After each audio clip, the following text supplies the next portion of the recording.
Il y a un objet à 2,5 milliards de miles de distance qui met les personnes les plus puissantes du monde très mal à l'aise.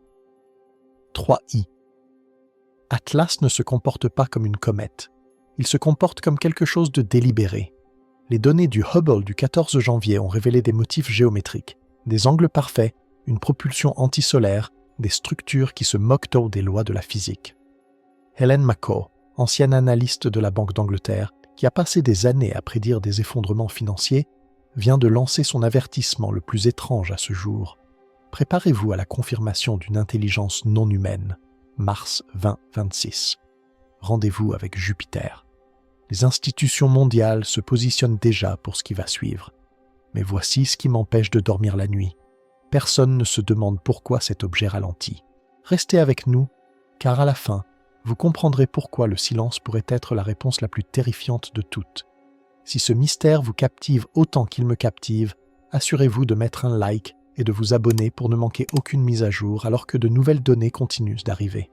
Laissez un commentaire pour dire d'où vous regardez, quelle heure il est chez vous, et si vous pensez que nous obtenons la vérité complète sur ce visiteur interstellaire et ce qui nous attend réellement à Jupiter. Partie 1. L'avertissement du Black Swan. Vous êtes sur le point d'entendre quelque chose qui va vous tenir éveillé la nuit. Une ancienne analyste de la Banque d'Angleterre vient de se tenir devant une salle remplie de leaders financiers mondiaux et leur a dit de se préparer à l'effondrement des marchés mondiaux. Pas à cause de l'inflation, pas à cause de la guerre, mais parce que nous pourrions être sur le point de confirmer que nous ne sommes pas seuls dans l'univers. Elle s'appelle Helen McCaw, et elle ne parlait pas d'un signal lointain capté par un radiotélescope ou d'une photo floue issue d'une fuite gouvernementale. Elle parlait de quelque chose qui nous approche en ce moment même, quelque chose appelé C/2025A3, mieux connu sous le nom de 3i Atlas. Ce n'est pas une autre histoire de comète. Ce n'est pas un autre titre accrocheur à propos de lumière dans le ciel. Ce qui se passe en ce moment, en temps réel, implique des images du télescope spatial Hubble que les astronomes qualifient de géométriquement impossibles. Des institutions financières qui testent discrètement leur portefeuille contre des scénarios qu'elles n'avaient jamais modélisés auparavant et un niveau de silence institutionnel qui fait passer la controverse sur Oumuamua pour une conférence de presse joyeuse. McCaw a utilisé un terme très précis en s'adressant à ses leaders financiers. Elle a appelé cela un événement Black Swan. Le concept vient de Nassim Nicholas Taleb, analyste du risque qui a redéfini notre façon de penser les surprises catastrophiques. Un événement Black Swan possède 3 caractéristiques. C'est un extrême hors norme qui dépasse les attentes habituelles, il a un impact massif lorsqu'il se produit, et après coup, nous le rationalisons comme si cela avait toujours été prévisible. Pensez au 11 septembre, à l'effondrement financier de 2008, à la pandémie de Covid. Des événements qui bouleversent la civilisation du jour au lendemain.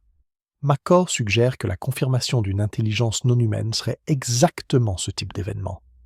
Pas une curiosité pour les scientifiques à débattre, un bouleversement des marchés, un changement de paradigme sociétal que les institutions ne sont fondamentalement pas préparées à absorber.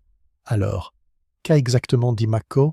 Elle a encadré son avertissement autour de l'idée que les systèmes financiers dépendent de l'hypothèse d'exclusivité humaine. Chaque modèle, chaque projection, chaque prévision de marché suppose que les seules civilisations technologiques existantes sont les nôtres.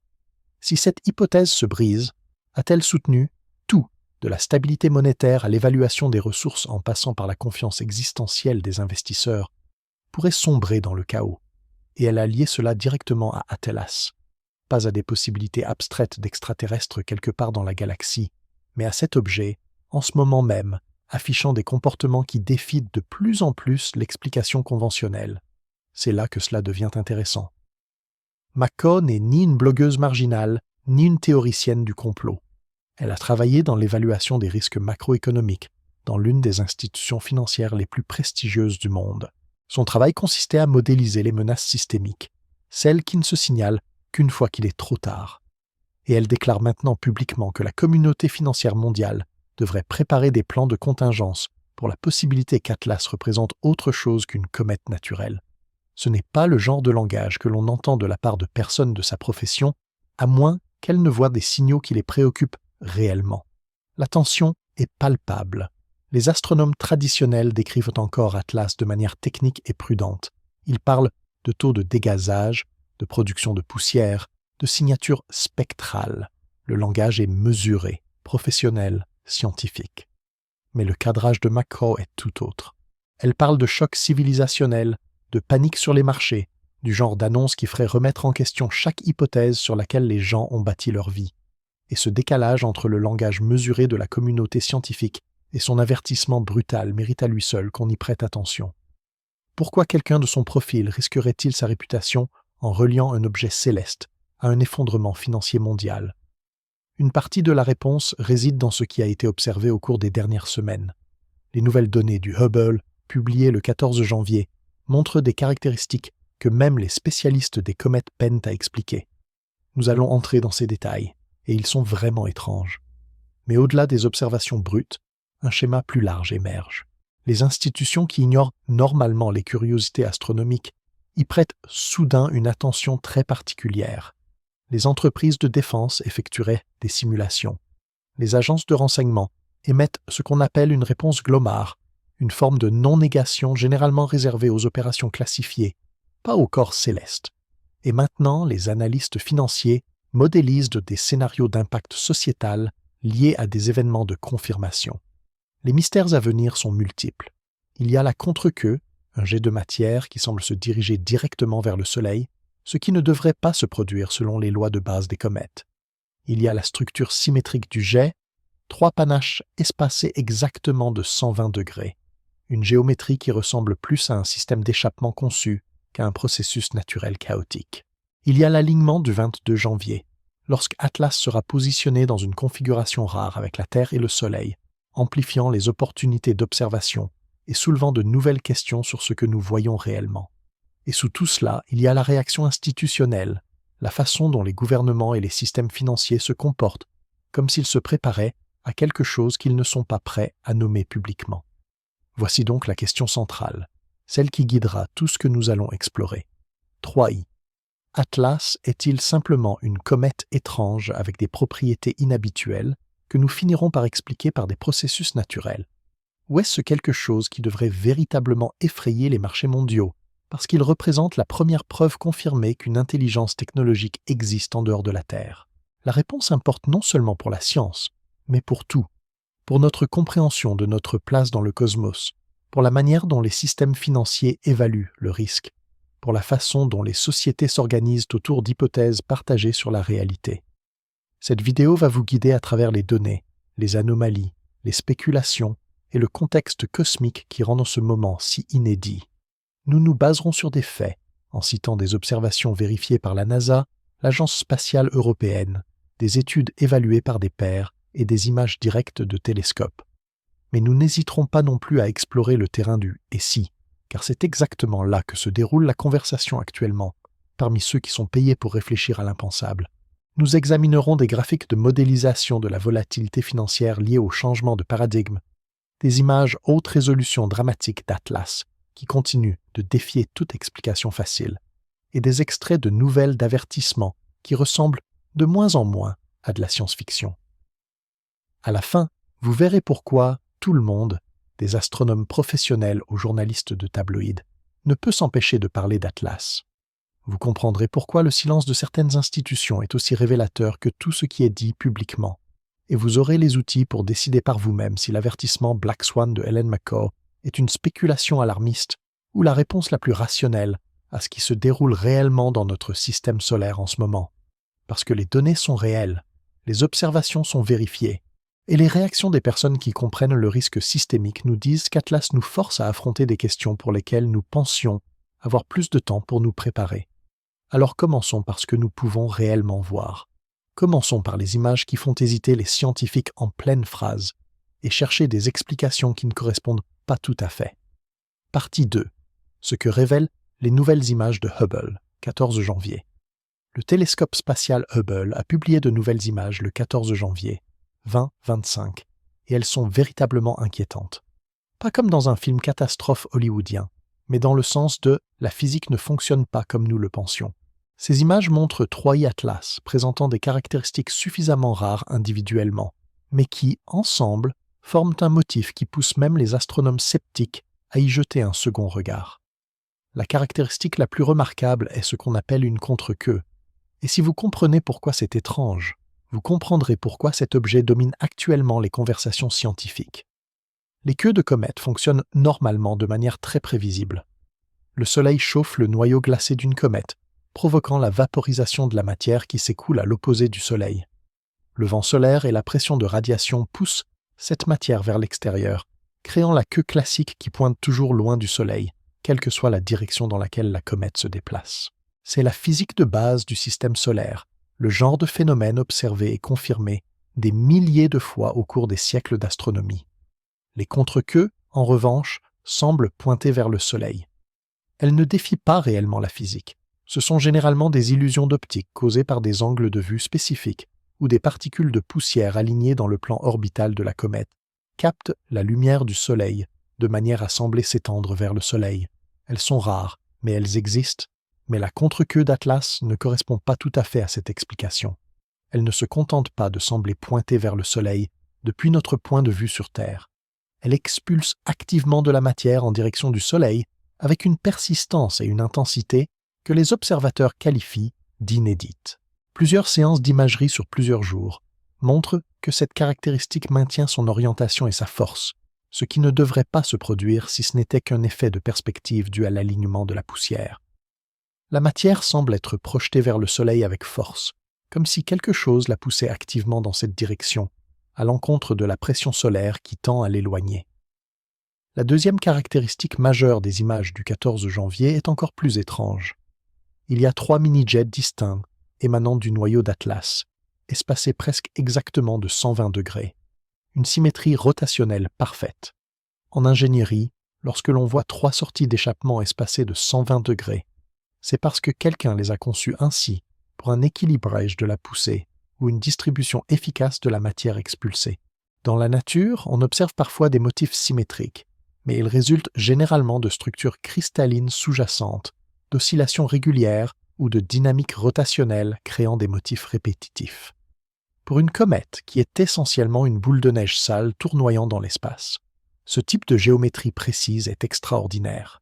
Pour se représenter cela, imaginez un tuyau d'arrosage avec une buse partiellement bouchée, tournant dans tous les sens pendant que l'eau jaillit. Vous obtiendriez des jets irréguliers, des panaches chaotiques, peut-être quelques motifs répétitifs si la vitesse de rotation coïncidait avec la pression de l'eau. Mais vous n'auriez pas 3 jets parfaitement espacés, à moins que la buse n'ait été intentionnellement conçue avec 3 trous espacés de 120 degrés. C'est l'analogie avec laquelle les scientifiques luttent actuellement. L'émission de gaz naturel d'une comète devrait être désordonnée, inégale, influencée par des caractéristiques de surface irrégulières, des poches de matériaux volatiles et une rotation chaotique. Une symétrie triple est possible, mais elle est extrêmement improbable sans une cause structurelle sous-jacente. Les interprétations des experts sont prudentes, mais visiblement tendues. Les scientifiques planétaires proposent des scénarios où des évents souterrains pourraient s'aligner en raison de fractures internes ou de contraintes thermiques produisant par hasard un espacement régulier. D'autres suggèrent que la dynamique rotationnelle pourrait créer des motifs d'ondes stationnaires dans le dégazage de la comète se manifestant sous forme de jets symétriques. Ces mécanismes sont théoriquement plausibles, mais lorsqu'on les presse, beaucoup de ces mêmes experts reconnaissent ne pas avoir observé un tel niveau de précision sur d'autres comètes. La géométrie est cohérente à travers plusieurs fenêtres d'observation, ce qui signifie qu'il ne s'agit pas d'un artefact momentané ou d'un alignement chanceux. Elle est persistante, structurée et répétitive. La comparaison visuelle entre ces images du 14 janvier et les captures antérieures du Hubble de la fin de 2024 est frappante. L'objet a évolué. Les premières observations montraient une coma plus conventionnelle, avec quelques jets irréguliers, du type attendu pour une comète entrant dans le système solaire interne et commençant à se réchauffer. Mais à mesure qu'Atlas s'approche, les caractéristiques deviennent plus définies, plus symétriques et plus difficiles à concilier avec les modèles standards. Les télescopes au sol ont confirmé les mêmes structures, écartant les artefacts instrumentaux ou les erreurs de traitement propres au Hubble. La NASA et l'Agence spatiale européenne ont été prudentes dans leur communiqué officiel sur les images. Elles décrivent les caractéristiques dans un langage neutre et technique. Structure persistante de contre-queue, événements triples de dégazage avec séparation angulaire régulière, campagne d'observation en cours pour caractériser l'évolution morphologique. C'est ainsi que les agences spatiales communiquent lorsqu'elles collectent encore des données et ne veulent pas tirer de conclusions hâtives. Mais la réaction de la communauté scientifique en temps réel, visible dans les articles pré-publication, les présentations de conférences et les discussions privées entre chercheurs, est moins posée. Il y a un sentiment palpable qu'Atlas ne correspond pas au manuel standard, et cette incertitude alimente l'intérêt public et les spéculations. C'est ici que la transparence devient cruciale. Tout ce que je viens de décrire est basé sur des données observationnelles vérifiées. Vous pouvez accéder directement aux images de Hubble via les archives de la NASA. Vous pouvez lire les rapports de mesure documentant l'espacement angulaire des jets et la persistance de la contre-queue. Il ne s'agit pas de rumeurs ni de fuites anonymes. C'est l'astronomie conventionnelle confrontée à un objet présentant des propriétés aux limites extrêmes de ce qui a été observé auparavant. Là où les données vérifiées s'arrêtent, c'est dans l'interprétation de ce que ces caractéristiques signifient. Indiquent-elles une origine artificielle? Absolument pas, selon les preuves actuelles. Indique-t-elle quelque chose d'inhabituel qui mérite une étude approfondie et remet en question les modèles existants? Oui, sans aucun doute. Le prochain niveau de mystère ne fait que renforcer l'étrangeté. Car aussi inhabituelles que soient ces caractéristiques géométriques, elles vont être observées dans des conditions elles-mêmes extrêmement rares. L'alignement prévu le 22 janvier placera Atlas dans une configuration avec la Terre et le Soleil, qui ne se produit qu'une seule fois, au cours de son passage dans notre système solaire. Et cet alignement pourrait révéler encore plus sur ce que cet objet est réellement, ou approfondir davantage le mystère. Dans les deux cas, nous allons avoir notre meilleur aperçu à ce jour de quelque chose qui défie déjà toute explication simple. Partie 3. Le rare alignement du 22 janvier. L'astronomie est souvent un jeu d'attente. Vous identifiez un objet intéressant, vous modélisez sa trajectoire, puis vous attendez que l'univers vous offre l'angle de vue parfait. Le 22 janvier 2025, c'est exactement ce qui se passe avec 3i Atlas. L'objet atteindra ce qu'on appelle l'opposition, une configuration géométrique où la Terre se place directement entre le Soleil et l'objet d'intérêt. Cet alignement n'est pas seulement une bonne opportunité photographique, c'est une fenêtre rare sur des propriétés physiques autrement cachées. Et pour un objet aussi controversé qu'Atlas, le timing ne pourrait pas être plus significatif. L'opposition signifie qu'Atlas sera directement en face du Soleil, du point de vue de la Terre. Imaginez-vous debout, le Soleil dans le dos, regardant droit devant vous. Atlas sera exactement dans votre ligne de mire, entièrement illuminé de notre point de vue, avec un minimum d'ombre ou de raccourcissement apparent. Pour les télescopes, c'est idéal. Cela permet une imagerie à fort contraste, une spectroscopie détaillée et des mesures précises des caractéristiques de surface sans les complications induites par des angles de vue obliques. Mais l'opposition a également une autre conséquence. C'est la configuration où les queues, jets et autres caractéristiques sont les plus susceptibles de révéler leur véritable nature plutôt que d'apparaître déformées par la perspective. C'est ici que la contre-queue devient d'une importance critique. Lors de l'opposition, si ce que nous voyons n'est qu'une illusion d'optique causée par des particules de poussière alignées dans le plan orbital d'Atlas, captant la lumière du Soleil sous un certain angle, l'effet devrait changer ou disparaître à mesure que notre géométrie de vue évolue. Mais si la contre-queue est réellement de la matière expulsée activement en direction du Soleil, l'opposition rendra ce comportement encore plus évident, car nous regarderons directement le long de la ligne entre Atlas et le Soleil. L'ambiguïté devrait se résoudre. Nous verrons si c'est un artefact de perspective ou un véritable jet dirigé vers le centre solaire. L'alignement du 22 janvier est également significatif en raison de la rareté de ce phénomène pour les visiteurs interstellaires. Les objets sur des trajectoires hyperboliques comme Atlas traversent le système solaire interne une seule fois. Ils n'orbitent pas, ils ne reviennent pas, ils viennent du vide, effectuant leur approche la plus proche du Soleil, puis repartent pour toujours. Cela signifie que nous n'avons qu'un seul événement d'opposition pendant tout leur passage visible. Pour Oumuamua, l'opposition s'est produite lorsque l'objet était déjà faible et s'éloignait, limitant la qualité des observations. Pour Borisov, l'opposition a eu lieu alors que la comète se fragmentait activement, rendant difficile la distinction entre caractéristiques stables et effets transitoires de fragmentation. Mais pour Atlas, l'opposition se produit alors que l'objet est encore lumineux, encore actif, et continue de présenter ses jets géométriquement précis et la contre-queue persistante. Les observatoires professionnels ont coordonné une campagne d'observation sans précédent autour de cette date. Le télescope spatial Hubble, le télescope spatial James Webb, le réseau du Very Large Telescope au Chili et des dizaines de petites installations de recherche dans le monde entier planifient des observations dans une fenêtre étroite autour du 22 janvier. Ce niveau de coordination est inhabituel.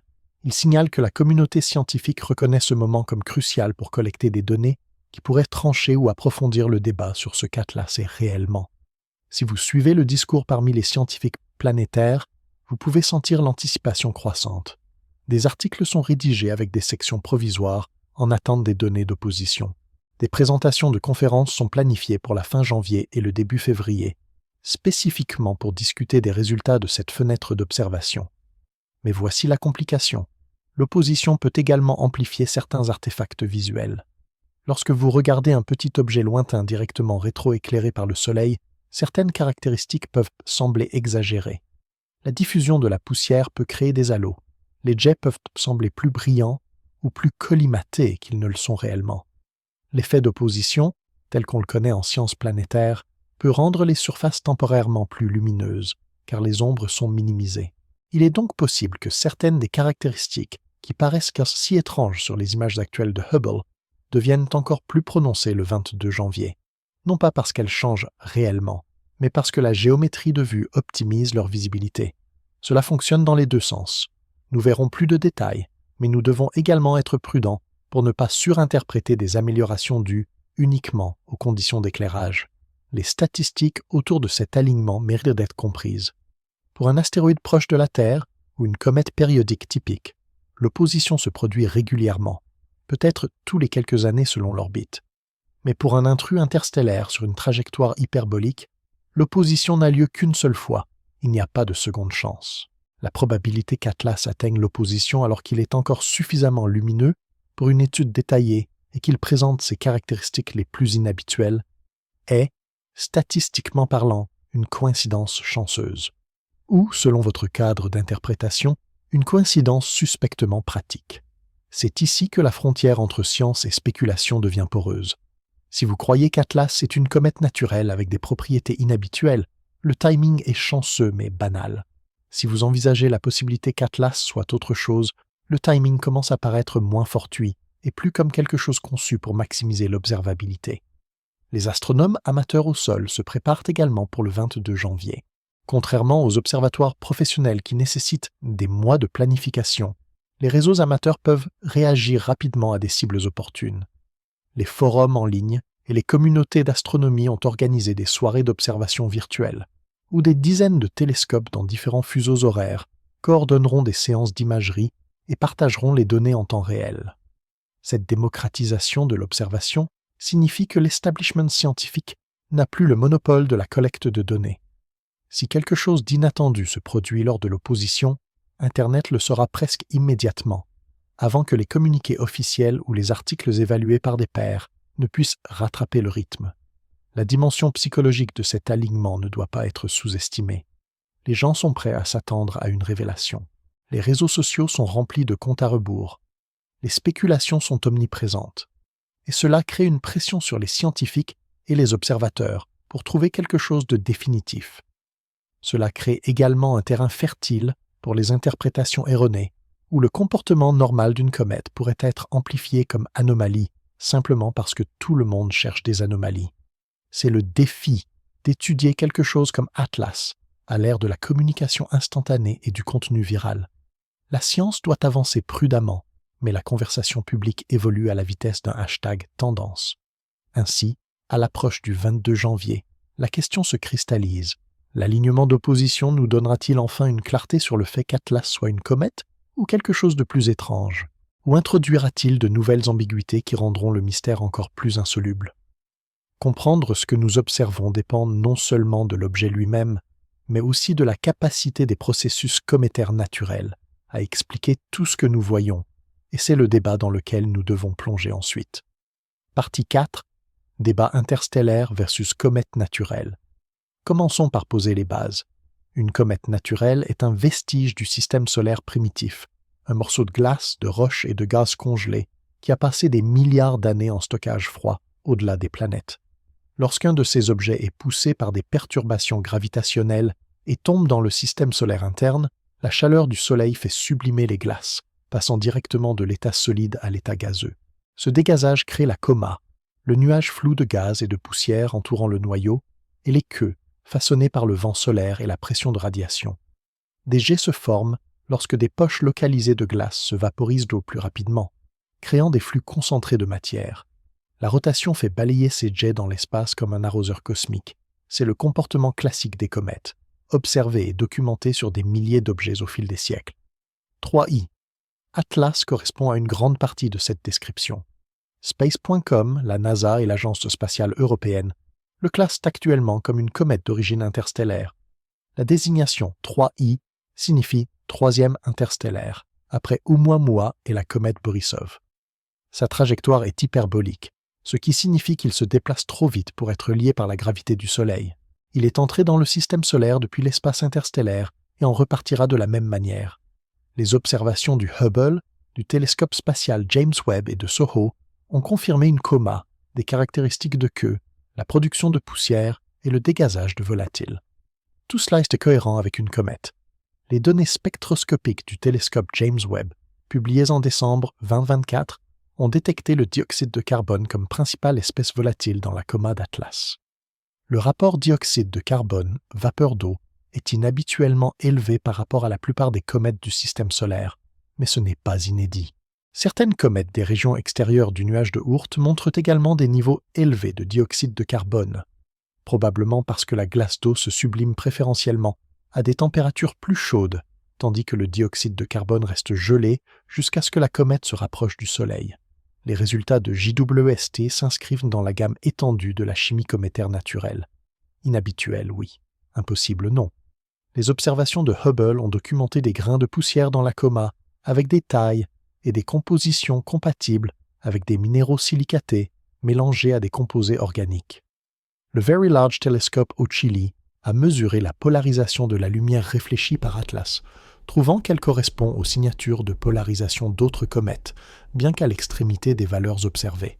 SOHO, l'observatoire solaire et héliosphérique, a suivi Atlas à l'approche du Soleil, capturant des images de l'évolution de sa queue en lumière ultraviolette. Tous ces instruments, utilisant des méthodes et des longueurs d'onde différentes, observent la même image de base. Un corps glacé dégazant au fur et à mesure qu'il se réchauffe. Alors, pourquoi y a-t-il un débat? Parce que les anomalies continuent de s'accumuler. Les chercheurs traditionnels interprètent les jets comme des processus naturels complexes. Les noyaux cométaires ne sont pas des sphères lisses. Ils sont irréguliers, poreux, couverts de fractures et d'évents. La rotation combinée à un chauffage non uniforme peut créer des jets persistants sur plusieurs rotations. Si le noyau présente une symétrie rotationnelle triple dans ses caractéristiques de surface, peut être due à un motif de fracture inhabituel ou à une caractéristique structurelle sous-jacente, cela pourrait théoriquement produire 3 jets espacés de 120 degrés.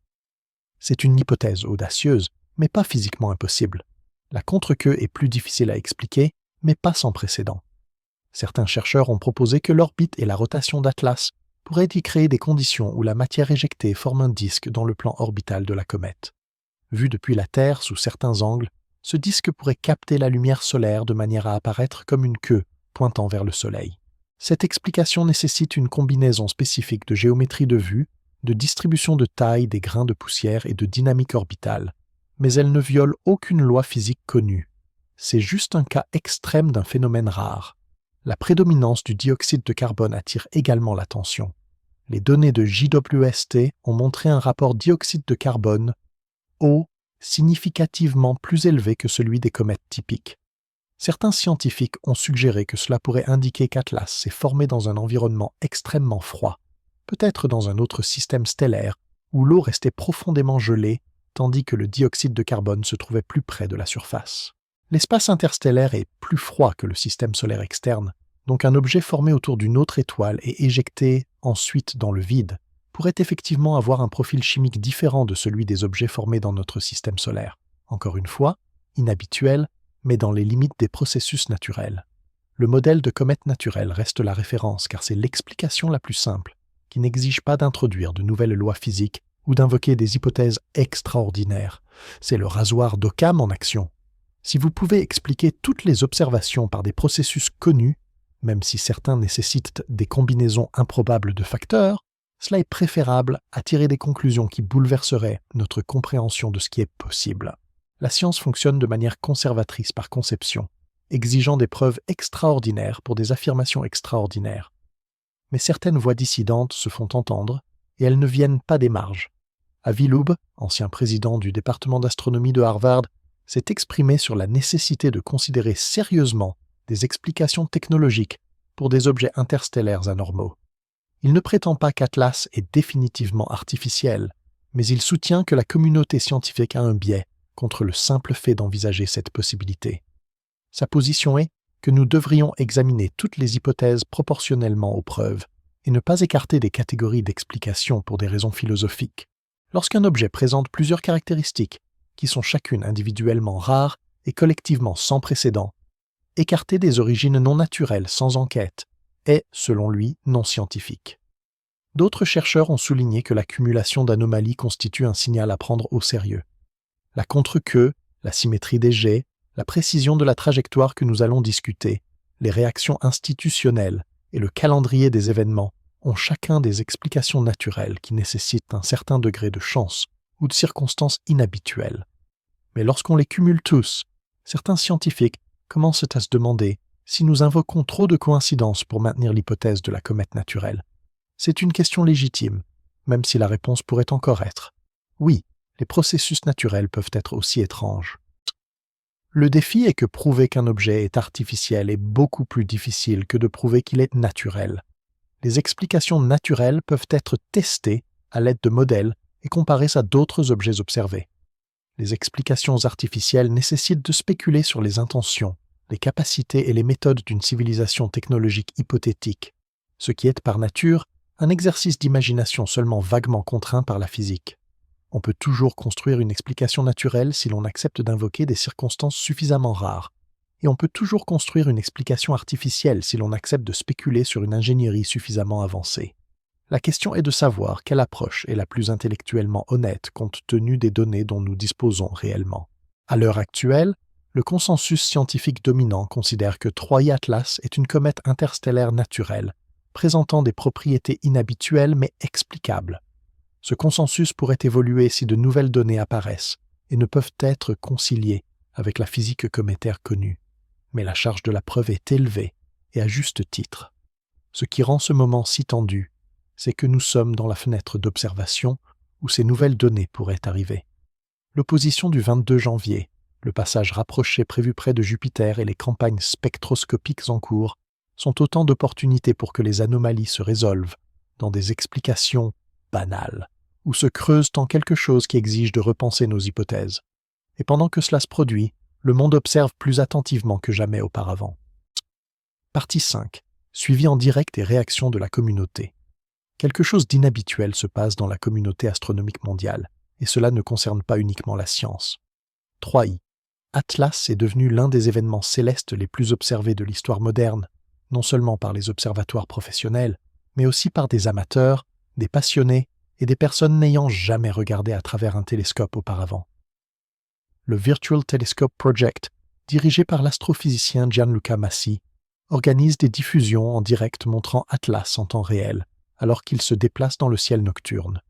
Ces diffusions ont attiré des dizaines de milliers de spectateurs, un niveau d'engagement public normalement réservé aux éclipses ou aux alignements planétaires, et non à l'observation de comètes. La coordination entre les observatoires du monde entier est sans précédent pour un seul objet.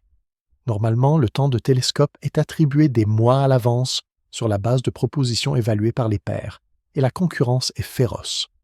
Mais pour Atlas, les installations trouvent du temps dans leur emploi du temps, parfois au détriment d'autres observations, car le bénéfice scientifique et l'intérêt public justifient la perturbation.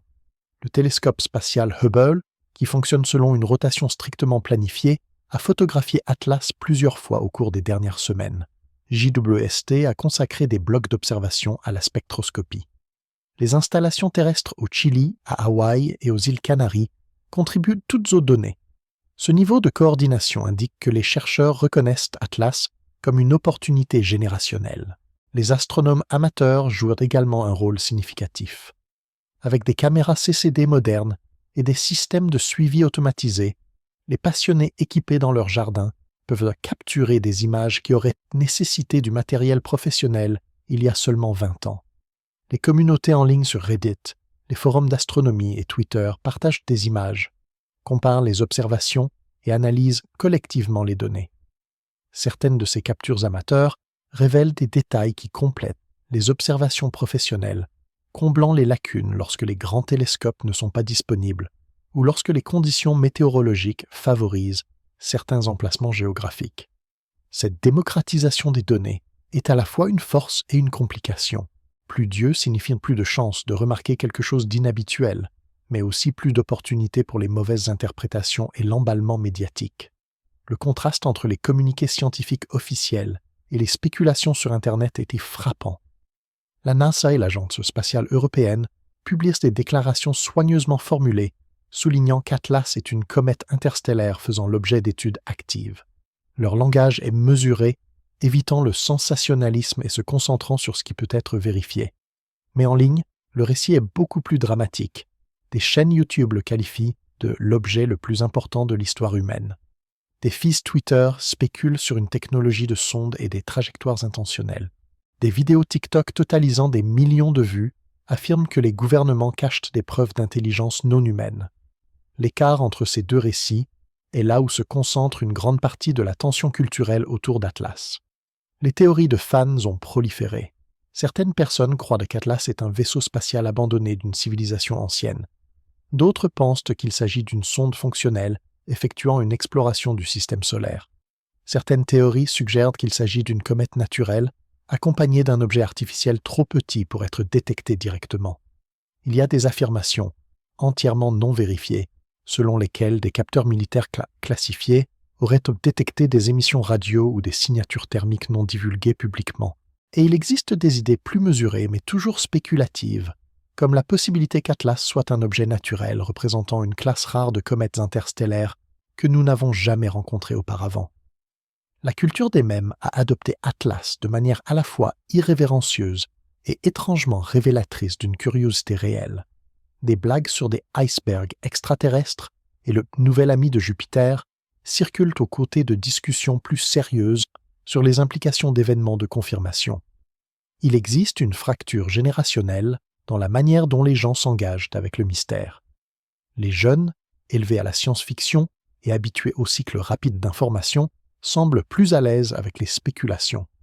Les plus âgés, plus familiers avec l'histoire des controverses scientifiques et des fausses alertes, tendent à rester sceptiques. Mais les deux groupes suivent l'affaire d'une manière que les astronomes voient pour rarement en dehors des grandes missions spatiales ou des découvertes planétaires. Cet engagement public a également façonné la vitesse de diffusion de l'information. Lorsque les images du Hubble du 14 janvier ont été publiées, elles ont été relayées sur les réseaux sociaux en quelques minutes. Les annotations, analyses et interprétations concurrentes ont envahi Internet avant que les communiqués officiels ne puissent fournir un contexte. Cela crée un défi pour les scientifiques qui veulent garantir l'exactitude, tout en reconnaissant que retarder la communication laisse la spéculation combler le vide. La rapidité du flux d'informations modernes signifie que le récit autour d'Atlas se construit en temps réel, de manière collaborative et chaotique, sur des milliers de plateformes et par des millions de voix. Les scientifiques professionnels ne sont pas immunisés contre cette dynamique. Les serveurs de prépublication comme Arc-Receive regorgent d'articles analysant Atlas, beaucoup étant publiés avant la revue par les pairs, car les chercheurs veulent revendiquer des analyses et contribuer au débat en mouvement rapide. Des conférences sont organisées sur des calendriers accélérés. Les chercheurs donnent des conférences au public, ce qui arrive moins souvent qu'on ne le pense en astronomie, car ils reconnaissent le moment culturel et la responsabilité de communiquer clairement. Mais ils savent également que chaque déclaration sera scrutée, disséquée et potentiellement instrumentalisée dans des débats sur ce que représente Atlas. Les diffusions en direct et les événements du télescope virtuel ont créé un sentiment de témoin collectif. Les gens se connectent à des moments précis pour observer Atlas traverser le ciel, même si le mouvement est imperceptiblement lent en temps réel. Il y a quelque chose de psychologiquement puissant à savoir que vous observez le même objet que les observatoires professionnels, que votre vue à travers un écran ou un télescope de jardin vous relie à un effort mondial pour comprendre quelque chose de potentiellement profond. Cette expérience partagée est rare dans la vie moderne, et elle stimule l'engagement de manière à surprendre même les organisateurs de ces événements. Mais une certaine fatigue commence à se faire sentir. Certains dans la communauté astronomique sont épuisés par l'emballement médiatique, frustrés qu'une comète naturelle soit traitée comme un vaisseau extraterrestre. Ils craignent que lorsque Atlas s'avérera inévitablement explicable par des processus banals, le public se sente déçu et se désengage de la science. D'autres soutiennent que l'engagement lui-même est précieux, que même si Atlas n'est qu'une comète, les questions qu'il soulève sur la détection et l'interprétation des anomalies valent la peine d'être discutées. La tension entre ces perspectives est palpable lors des réunions scientifiques et des discussions en ligne. Ce qui est indéniable, c'est que 3i Atlae a échappé aux limites de l'astronomie professionnelle et est devenu un phénomène culturel. Il est discuté dans les rapports financiers, les sessions de stratégie politique et les cours de philosophie. Il apparaît dans des projets artistiques et des clips musicaux. Il est un symbole, volontairement ou non, des questions non résolues de l'humanité sur notre solitude dans l'univers et ce que signifierait la découverte que nous ne sommes pas seuls. Et tout cela se produit alors que l'objet continue de s'approcher, continue de présenter des comportements qui défient la catégorisation facile et continue de nous rappeler que l'univers sait nous surprendre précisément quand nous pensons le maîtriser. Les mystères les plus profonds sont encore à venir. Les anomalies dont nous avons parlé jusqu'à présent sont observationnelles, basées sur ce que les télescopes peuvent voir. Mais il existe d'autres couches dans cette histoire, des dimensions qui concernent non seulement ce que fait Atlas, mais pourquoi il semble le faire d'une manière qui s'aligne presque trop parfaitement avec ce qui maximiserait l'attention humaine et l'intérêt scientifique. Et c'est là que nous devons nous rendre ensuite, dans la physique qui ne devrait pas fonctionner de cette manière. Partie 6, au-delà des gros titres, physique des jets qui ne devraient pas fonctionner. Les jets de comètes sont censés être désordonnés.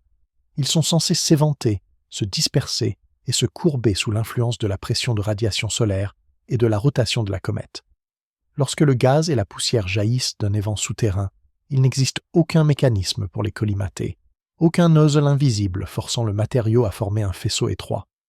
La matière éjectée devrait se disperser, la turbulence devrait introduire des irrégularités et la rotation chaotique de la comète devrait faire balayer les jets dans l'espace en arc plutôt qu'en ligne droite.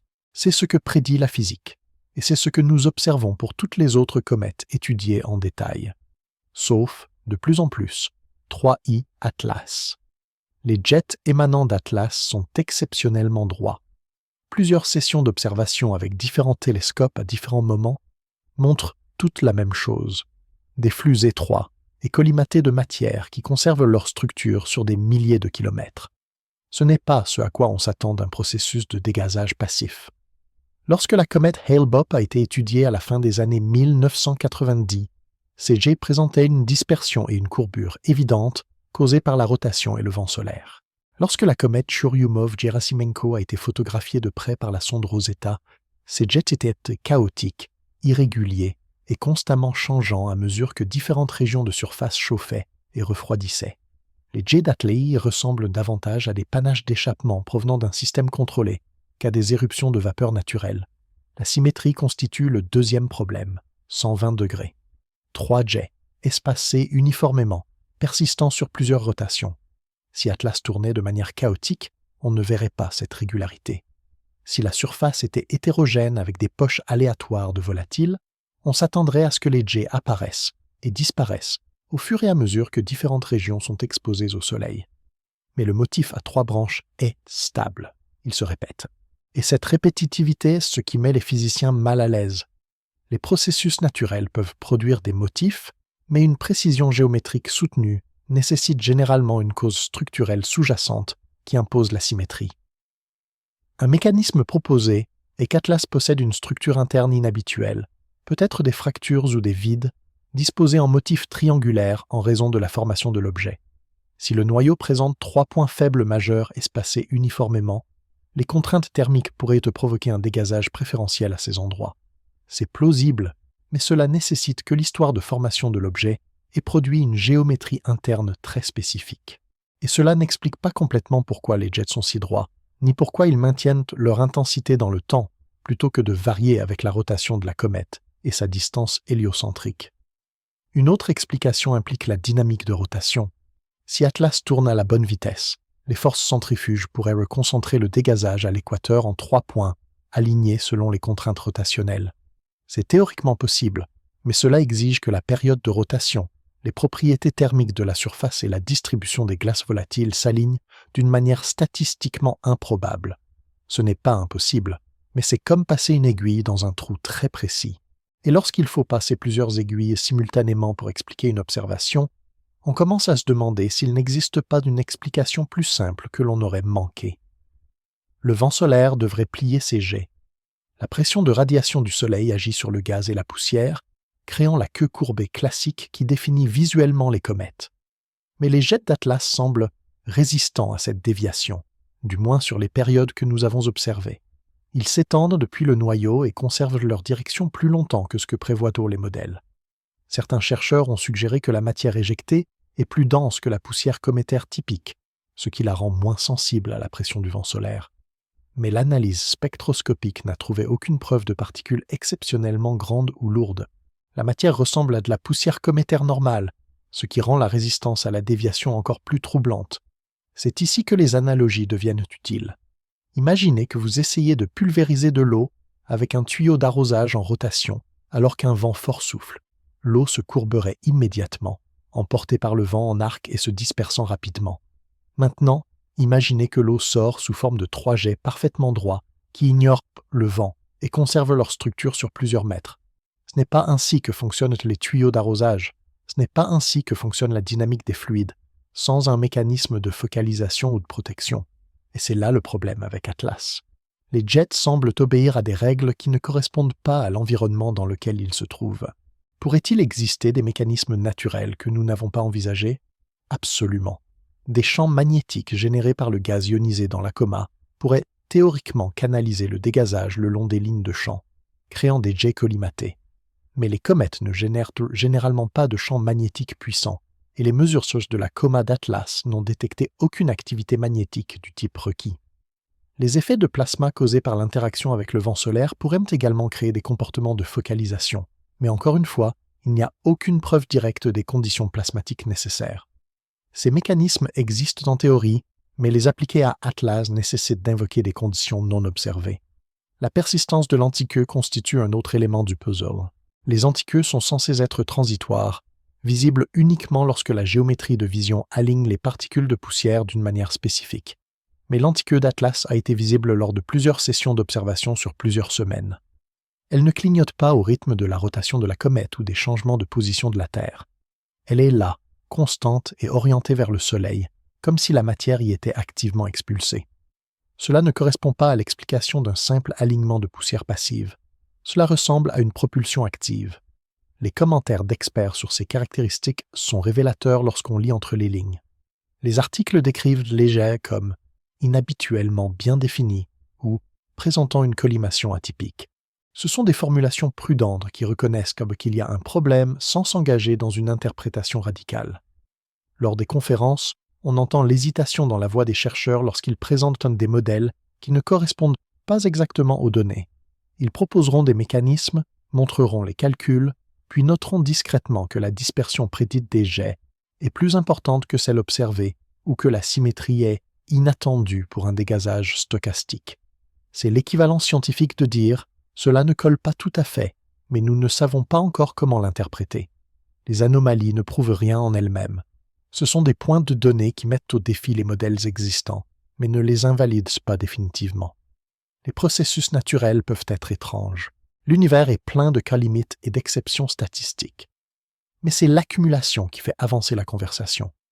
Si Atlas n'avait eu que l'antiqueux, ou seulement les jets symétriques, ou seulement la composition inhabituelle, chaque anomalie pourrait être intégrée dans le cadre de la comète naturelle avec un peu de modélisation créative. Mais toutes ensemble, dans un même objet, lors d'un seul passage dans le système solaire, cela teste les limites du hasard. Ce que signifient les anomalies sur le plan scientifique, c'est qu'Atlas force les astronomes à affiner leur compréhension de la physique cométaire. Qu'il s'agisse d'un objet naturel aux propriétés extrêmes ou de quelque chose d'entièrement différent, les données que nous collectons permettront d'améliorer les modèles et d'étendre la gamme des comportements connus. C'est précieux, quelle que soit l'interprétation finale. Mais cela signifie aussi que nous sommes en territoire incertain, où les manuels ne contiennent pas toutes les réponses et où la prochaine observation pourrait changer toute la conversation. Et la prochaine observation majeure est déjà planifiée. Il ne s'agit pas seulement de l'apparence d'Atlas, mais de sa trajectoire et de la précision de son cheminement jusqu'ici. Partie 7. Composition interne et chimie inattendue. De quoi est fait 3i Atlas? Cette question semble simple, mais les réponses que nous obtenons sont tout sauf cela. Les observations spectroscopiques du télescope spatial James Webb de décembre 2024 ont révélé un profil chimique à la fois fascinant et difficile à concilier avec les modèles cométaires typiques. L'espèce volatile dominante détectée dans la coma d'Atlas est le dioxyde de carbone, ce qui n'est pas inhabituel en soi. De nombreuses comètes possèdent du dioxyde de carbone, mais le ratio par rapport à la vapeur d'eau est extrême, bien plus élevé que celui de la plupart des objets originaires de notre système solaire. Dans une comète typique de notre système solaire, la glace d'eau est la substance volatile la plus abondante. C'est elle qui génère la majeure partie du dégazage lorsque la comète s'approche du Soleil. Le dioxyde de carbone est présent, mais généralement secondaire. Atlas inverse cette attente. Sa coma est dominée par le dioxyde de carbone, la vapeur d'eau jouant un rôle mineur. Cela suggère que l'objet s'est formé dans un environnement où l'eau était plus profondément gelée ou séquestrée, tandis que le dioxyde de carbone restait accessible près de la surface. L'espace interstellaire est plus froid que les confins de notre système solaire. Ainsi, si Atlas est né autour d'une autre étoile et a été éjecté dans le vide il y a des milliards d'années, il pourrait avoir conservé une signature chimique reflétant ces conditions de formation plus froides. Les données de James Webb ont également détecté des traces d'autres molécules, notamment du monoxyde de carbone, du méthane et des composés organiques complexes. La chimie organique des comètes est toujours intéressante car on pense que les comètes ont apporté certains des blocs élémentaires de la vie à la Terre primitive. Cependant, les composés organiques d'Atlas apparaissent dans des concentrations et des combinaisons qui sont légèrement décalées par rapport à ce que nous attendrions, rien de définitivement extraterrestre, mais assez pour que les astrochimistes prennent des notes et lancent des modèles supplémentaires. Le mélange de molécules suggère un environnement de formation avec des conditions de température et de pression spécifiques, et reconstituer tout cela revient à essayer de rétro-concevoir une recette à partir du plat fini. Les observations de polarisation des télescopes terrestres ont ajouté une autre couche d'étrangeté. Lorsque la lumière se reflète sur les grains de poussière d'une comète, elle se polarise de manière qui dépendent de la taille, de la forme et de la composition de ces grains. La signature de polarisation d'Atlas se situe à l'extrémité des valeurs observées pour les comètes, suggérant que les particules de poussière sont soit inhabituellement grandes, soit inhabituellement allongées, ou composées de matériaux ayant des propriétés optiques différentes des grains de silicate et de carbone typiques. Cela pourrait être une variation naturelle. Les comètes ne sont pas toutes identiques, mais c'est un autre point de données qui se situe inconfortablement à la queue de la distribution. La découverte chimique dont on parle le plus est la détection de nickel dans la coma d'Atlas. Le nickel n'est pas rare dans l'espace. Les astéroïdes contiennent du nickel, la poussière interstellaire contient du nickel, et même certaines comètes ont montré des traces d'éléments métalliques. Mais c'est la concentration et le contexte qui rendent cela intéressant. La spectroscopie du Very Large Telescope a confirmé des raies d'émission de nickel dans le spectre de la coma, et l'intensité de ces raies suggère une abondance plus élevée que celle typiquement observée dans le matériau cométaire. Le nickel ne se sublime pas facilement. Il nécessite des températures plus élevées pour se vaporiser par rapport à l'eau ou au dioxyde de carbone. Ainsi, le trouver dans la coma signifie soit que le noyau chauffe de manière inégale avec des points chauds localisés, soit qu'il existe une composante de matériau métallique qui est éjectée sous forme de poussière fine. La spéculation en ligne concernant la détection du nickel a été, comme on pouvait s'y attendre, dramatique. Certaines personnes l'interprètent comme une preuve de matériaux artificiels, de composants métalliques provenant d'un objet manufacturé. Mais c'est un sceau non étayé par les données. Le nickel est un élément naturel. Il est présent dans les météorites, dans les noyaux planétaires, dans la poussière cosmique. Le trouver dans une comète est inhabituel mais pas impossible. Ce qui compte, c'est le contexte et la concentration. Si des observations de suivi montrent que le nickel fait partie d'une composition métallique plus complexe, cela serait plus intéressant. S'il s'avère qu'il s'agit d'une contamination à l'état de trace ou d'une partie d'une phase minérale naturelle, le mystère s'évapore. La discussion sur la chimie met en lumière un défi plus large dans l'étude des objets interstellaires. Nous avons une compréhension détaillée des comètes du système solaire parce que nous en avons étudié des centaines sur des décennies.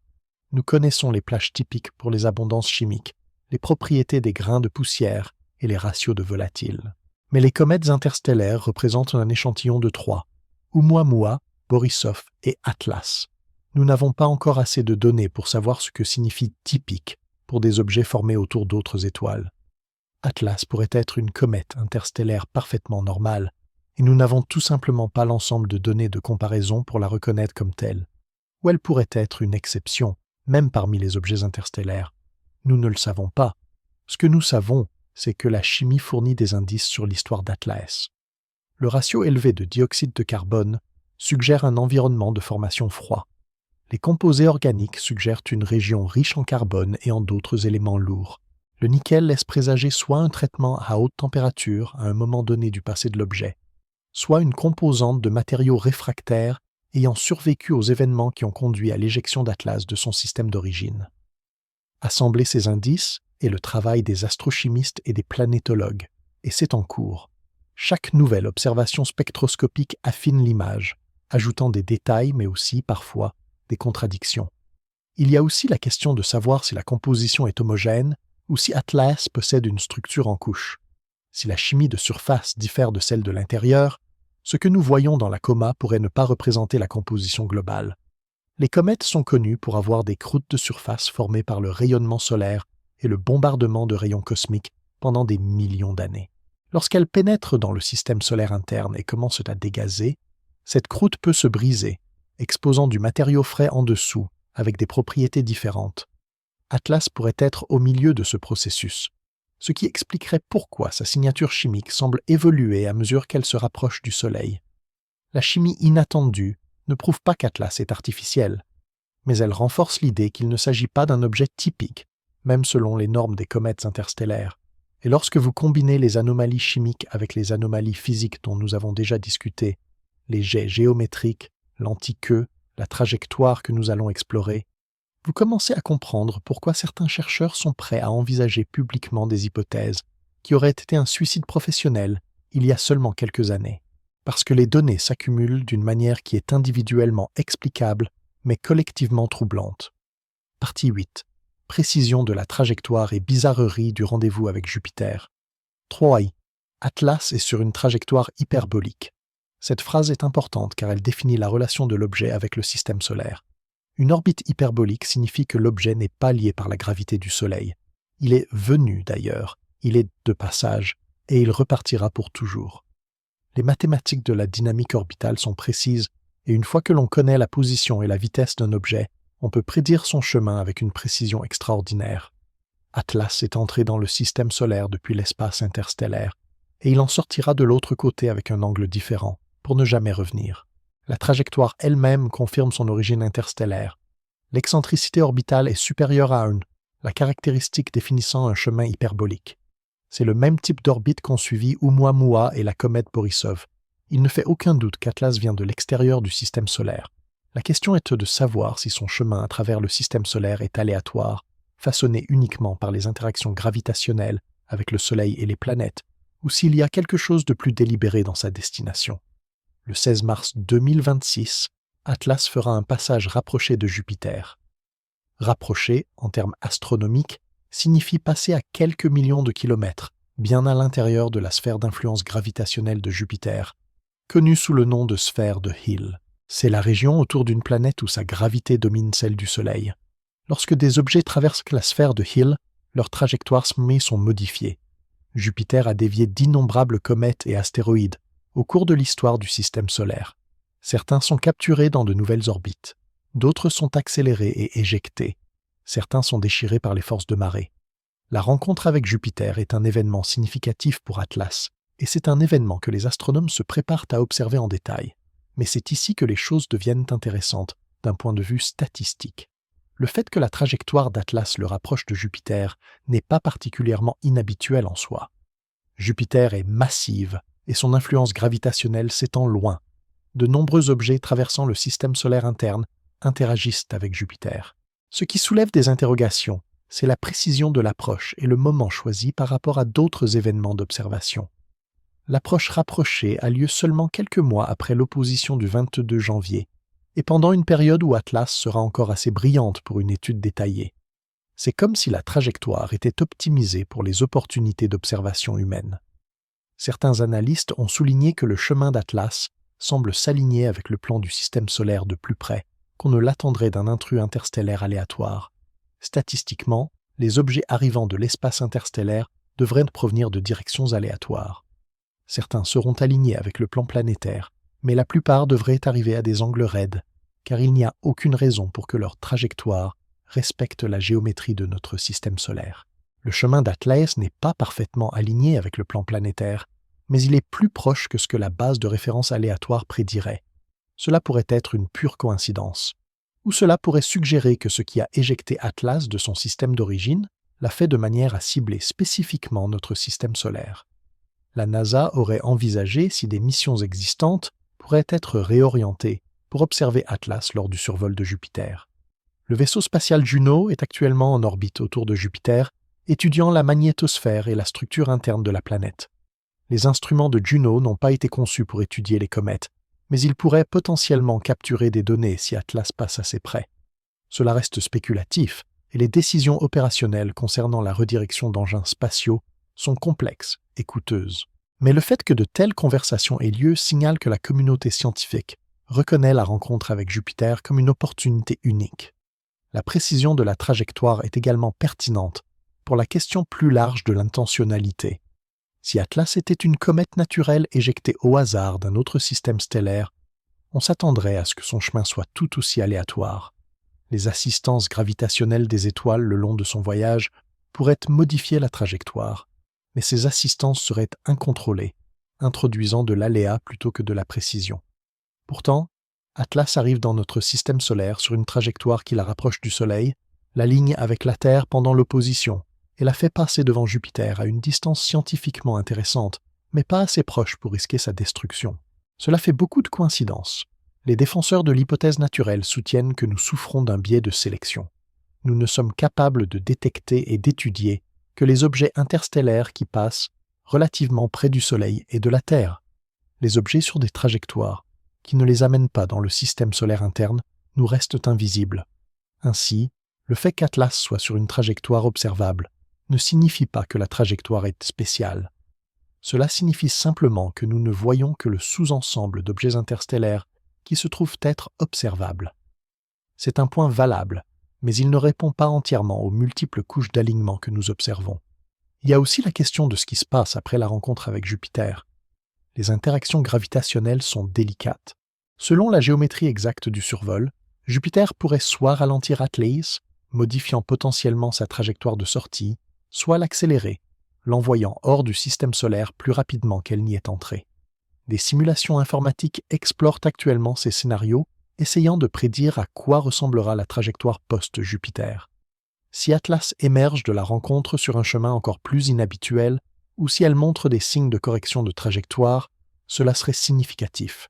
L'idée de trajectoires intentionnelles est là où la science et la spéculation se troublent.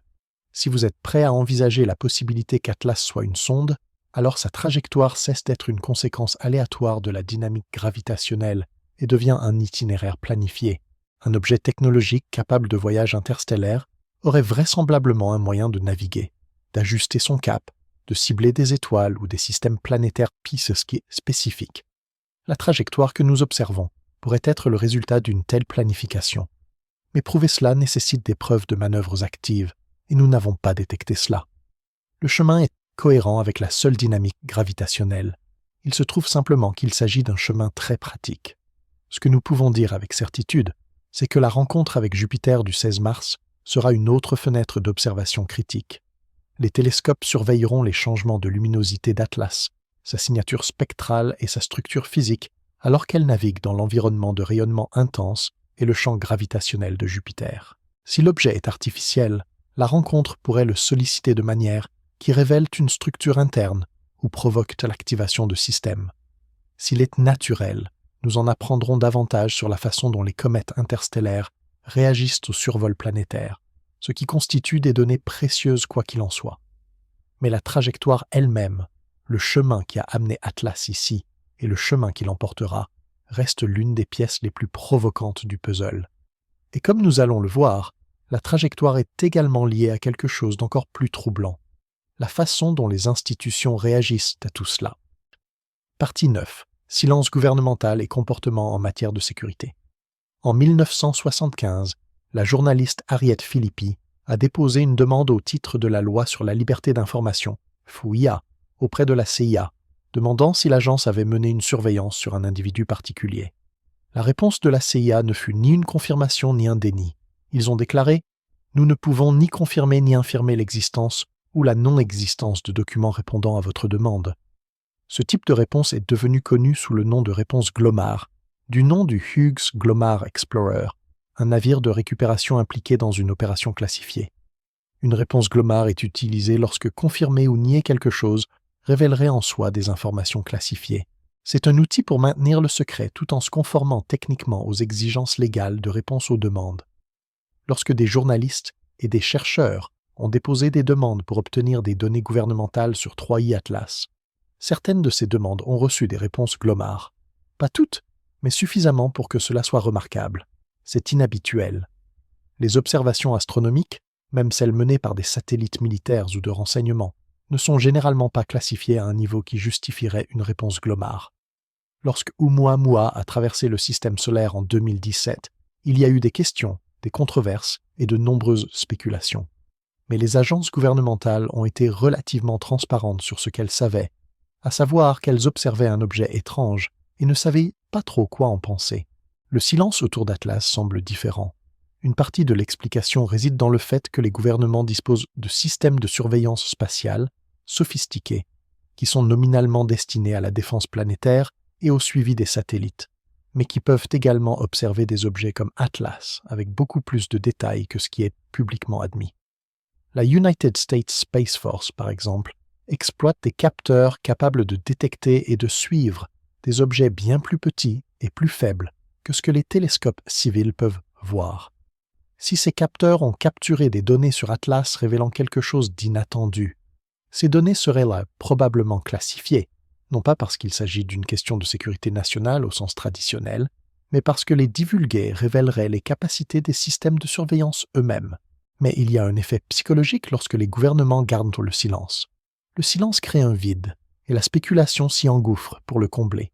Si les canaux officiels partageaient ouvertement tout ce qu'ils savent sur Atlas, la conversation serait plus posée.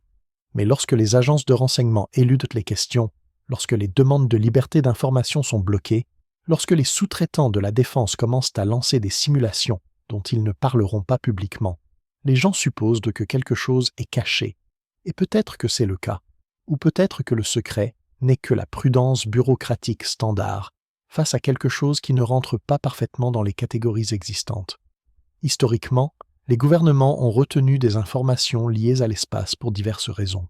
La technologie des satellites, en particulier les satellites de reconnaissance, est lourdement classifiée.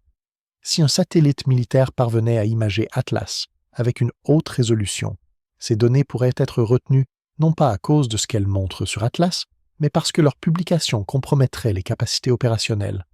De même, si des capteurs classifiés détectent des signaux inattendus, des anomalies électromagnétiques ou des déviations de trajectoire que les instruments civils manquent, ces observations pourraient rester secrètes indéfiniment.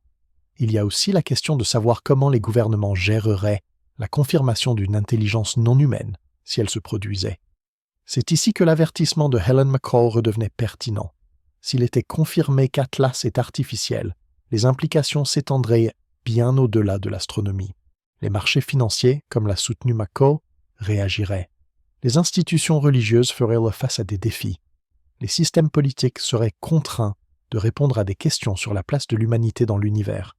Les gouvernements pourraient raisonnablement décider que la gestion d'une telle révélation nécessite une préparation minutieuse, une communication contrôlée et une coordination entre plusieurs agences. Le silence pendant la phase de préparation serait attendu, mais nous n'en sommes pas encore là.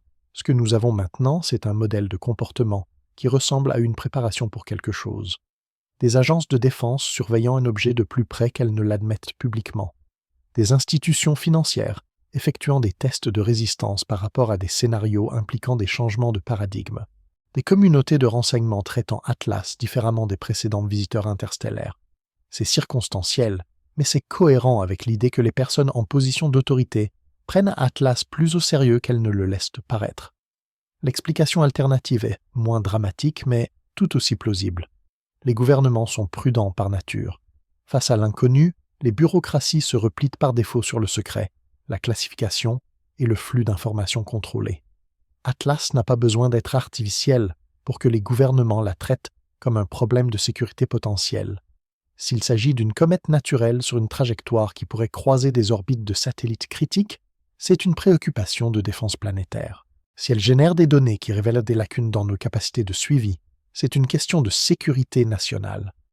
Le silence n'est peut-être pas destiné à cacher des preuves de technologie extraterrestre. Il pourrait simplement s'agir de protéger des secrets opérationnels et d'éviter des déclarations publiques prématurées qui pourraient s'avérer embarrassantes par la suite.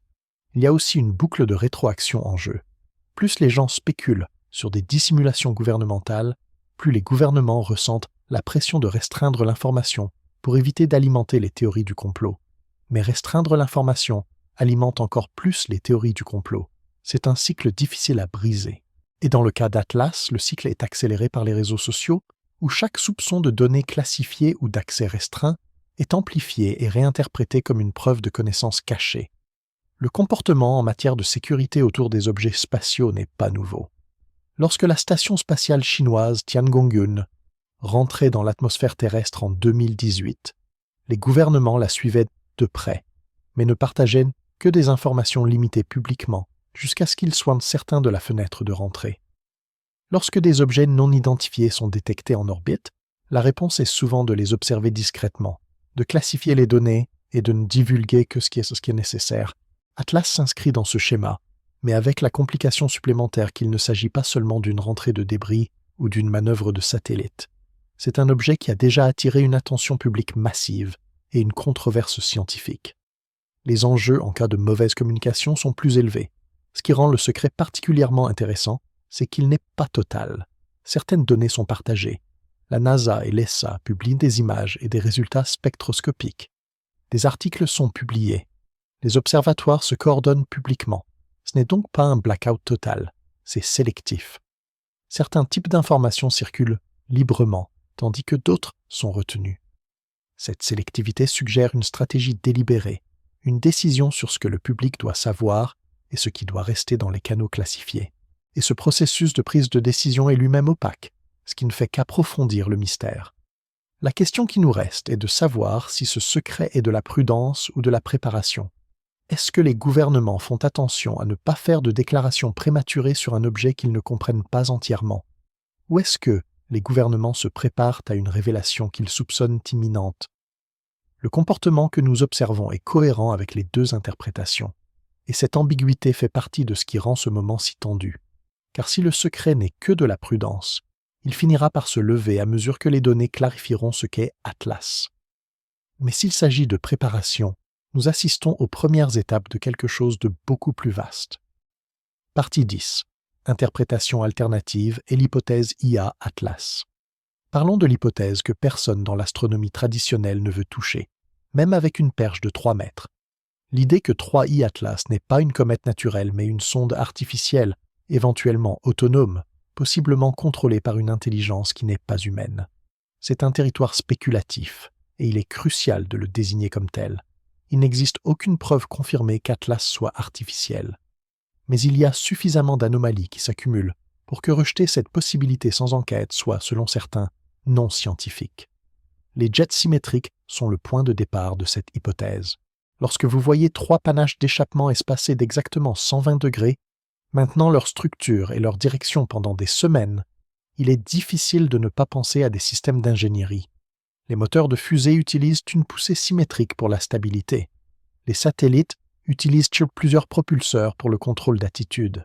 Si vous conceviez une sonde pour naviguer dans l'espace, vous pourriez utiliser 3 systèmes de propulsion disposés symétriquement pour équilibrer les forces et permettre des manœuvres précises. C'est de la spéculation, mais c'est fondé sur la façon dont nous concevons nos propres engins spatiaux. L'antiqueux complète le tableau. Si Atlas freinait activement, utilisant la propulsion pour ralentir à l'approche du Soleil, vous pourriez voir exactement ce que nous observons. Un jet de matière tirant vers le Soleil, s'opposant à la direction du mouvement. Cela serait cohérent avec une décélération contrôlée, un moyen d'ajuster la trajectoire ou de réduire la vitesse pour un meilleur positionnement d'observation. Les comètes naturelles ne freinent pas. Elles suivent passivement des chemins gravitationnels. Mais une sonde conçue pour étudier le système solaire pourrait avoir besoin d'ajuster sa trajectoire de manière dynamique, et une propulsion active serait le moyen de le faire. Avi Loeb a été la voix la plus éminente plaidant pour une considération sérieuse des explications technologiques pour les objets interstellaires anormaux. Sa position n'est pas qu'Atlas est définitivement artificielle, mais que la méthode scientifique exige que nous examinions toutes les hypothèses proportionnellement aux preuves. Lorsqu'un objet se comporte d'une manière qui met à rude épreuve les explications naturelles, l'hypothèse technologique devrait être sur la table et non rejetée d'emblée parce qu'elle semble improbable ou inconfortable. La philosophie plus large de Loeb est que l'humanité a développé un biais contre la considération de la technologie extraterrestre, en partie parce que les fausses alertes passées ont rendu la communauté scientifique réticente au risque, et en partie parce que le bagage culturel autour des ovnis et du contact extraterrestre rend les chercheurs sérieux réticents à s'engager sur ce terrain. Les concepts théoriques de sondes fournissent un certain contexte. Une voile solaire, par exemple, est une méthode proposée pour le voyage interstellaire qui utilise la pression de radiation des étoiles pour accélérer. Si Atlas était une voile solaire, on pourrait s'attendre à voir des structures géométriques, peut-être des surfaces réfléchissantes, et des comportements qui ne correspondent pas aux comètes naturelles. Certains chercheurs ont spéculé que l'anti-queue pourrait être lié à un panache de blindage, du matériau éjecté pour protéger la sonde du rayonnement solaire ou des impacts de micrométéorites à mesure qu'elle s'approche du Soleil. C'est purement théorique, mais c'est un mécanisme qui pourrait expliquer une partie de ce que nous voyons. Les théories en ligne sont allées plus loin, suggérant qu'Atlas pourrait effectuer un relevé, cartographier le système solaire ou collecter des données sur la Terre et les autres planètes. Si l'on accepte le principe qu'une civilisation avancée pourrait construire des sondes interstellaires, il n'est pas déraisonnable d'imaginer qu'elle enverrait ces sondes pour cataloguer les systèmes stellaires voisins, à la recherche de planètes, de signes de vie ou de ressources. La trajectoire qui rapproche Atlas de plusieurs planètes, le moment choisi qui maximise l'observabilité depuis la Terre et les comportements qui semblent calibrés pour attirer l'attention pourraient tous être cohérents avec une mission de reconnaissance. Mais soyons clairs, aucune preuve confirmée ne soutient tout cela. Les données spectroscopiques montrent des molécules cohérentes avec les comètes naturelles. La structure physique, pour autant que nous puissions en juger par l'imagerie, ressemble à un noyau cométaire avec une coma. Il n'y a pas de signaux radio, pas de signature thermique artificielle, pas de structure géométrique visible sur les images haute résolution. Tout ce que nous pouvons mesurer est cohérent avec un objet naturel présentant des propriétés inhabituelles, mais pas impossibles. L'hypothèse technologique repose entièrement sur l'accumulation d'anomalies et l'argument selon lequel les explications naturelles exigent trop de coïncidences. Le contre-argument est que des affirmations extraordinaires nécessitent donc des preuves extraordinaires. Prétendre qu'Atlas est une sonde est une affirmation extraordinaire. Cela signifierait que non seulement une vie intelligente existe ailleurs dans la galaxie, mais qu'elle a développé le voyage interstellaire, envoyé des sondes dans notre système solaire et que nous en sommes témoins en ce moment même. La probabilité de cela, compte tenu de tout ce que nous savons sur l'univers, est faible. Pas nulle, mais faible. Et la science fonctionne en privilégiant l'explication la plus simple qui correspond aux données. Tant que les données n'excluent pas définitivement les processus naturels, l'hypothèse technologique reste spéculative. Mais voici la partie intéressante. Comment saurions-nous si nous étions en train d'observer une sonde? À quoi ressemblerait une preuve irréfutable? Une transmission radio serait définitive, mais rien n'oblige une sonde à transmettre d'une manière que nous puissions détecter.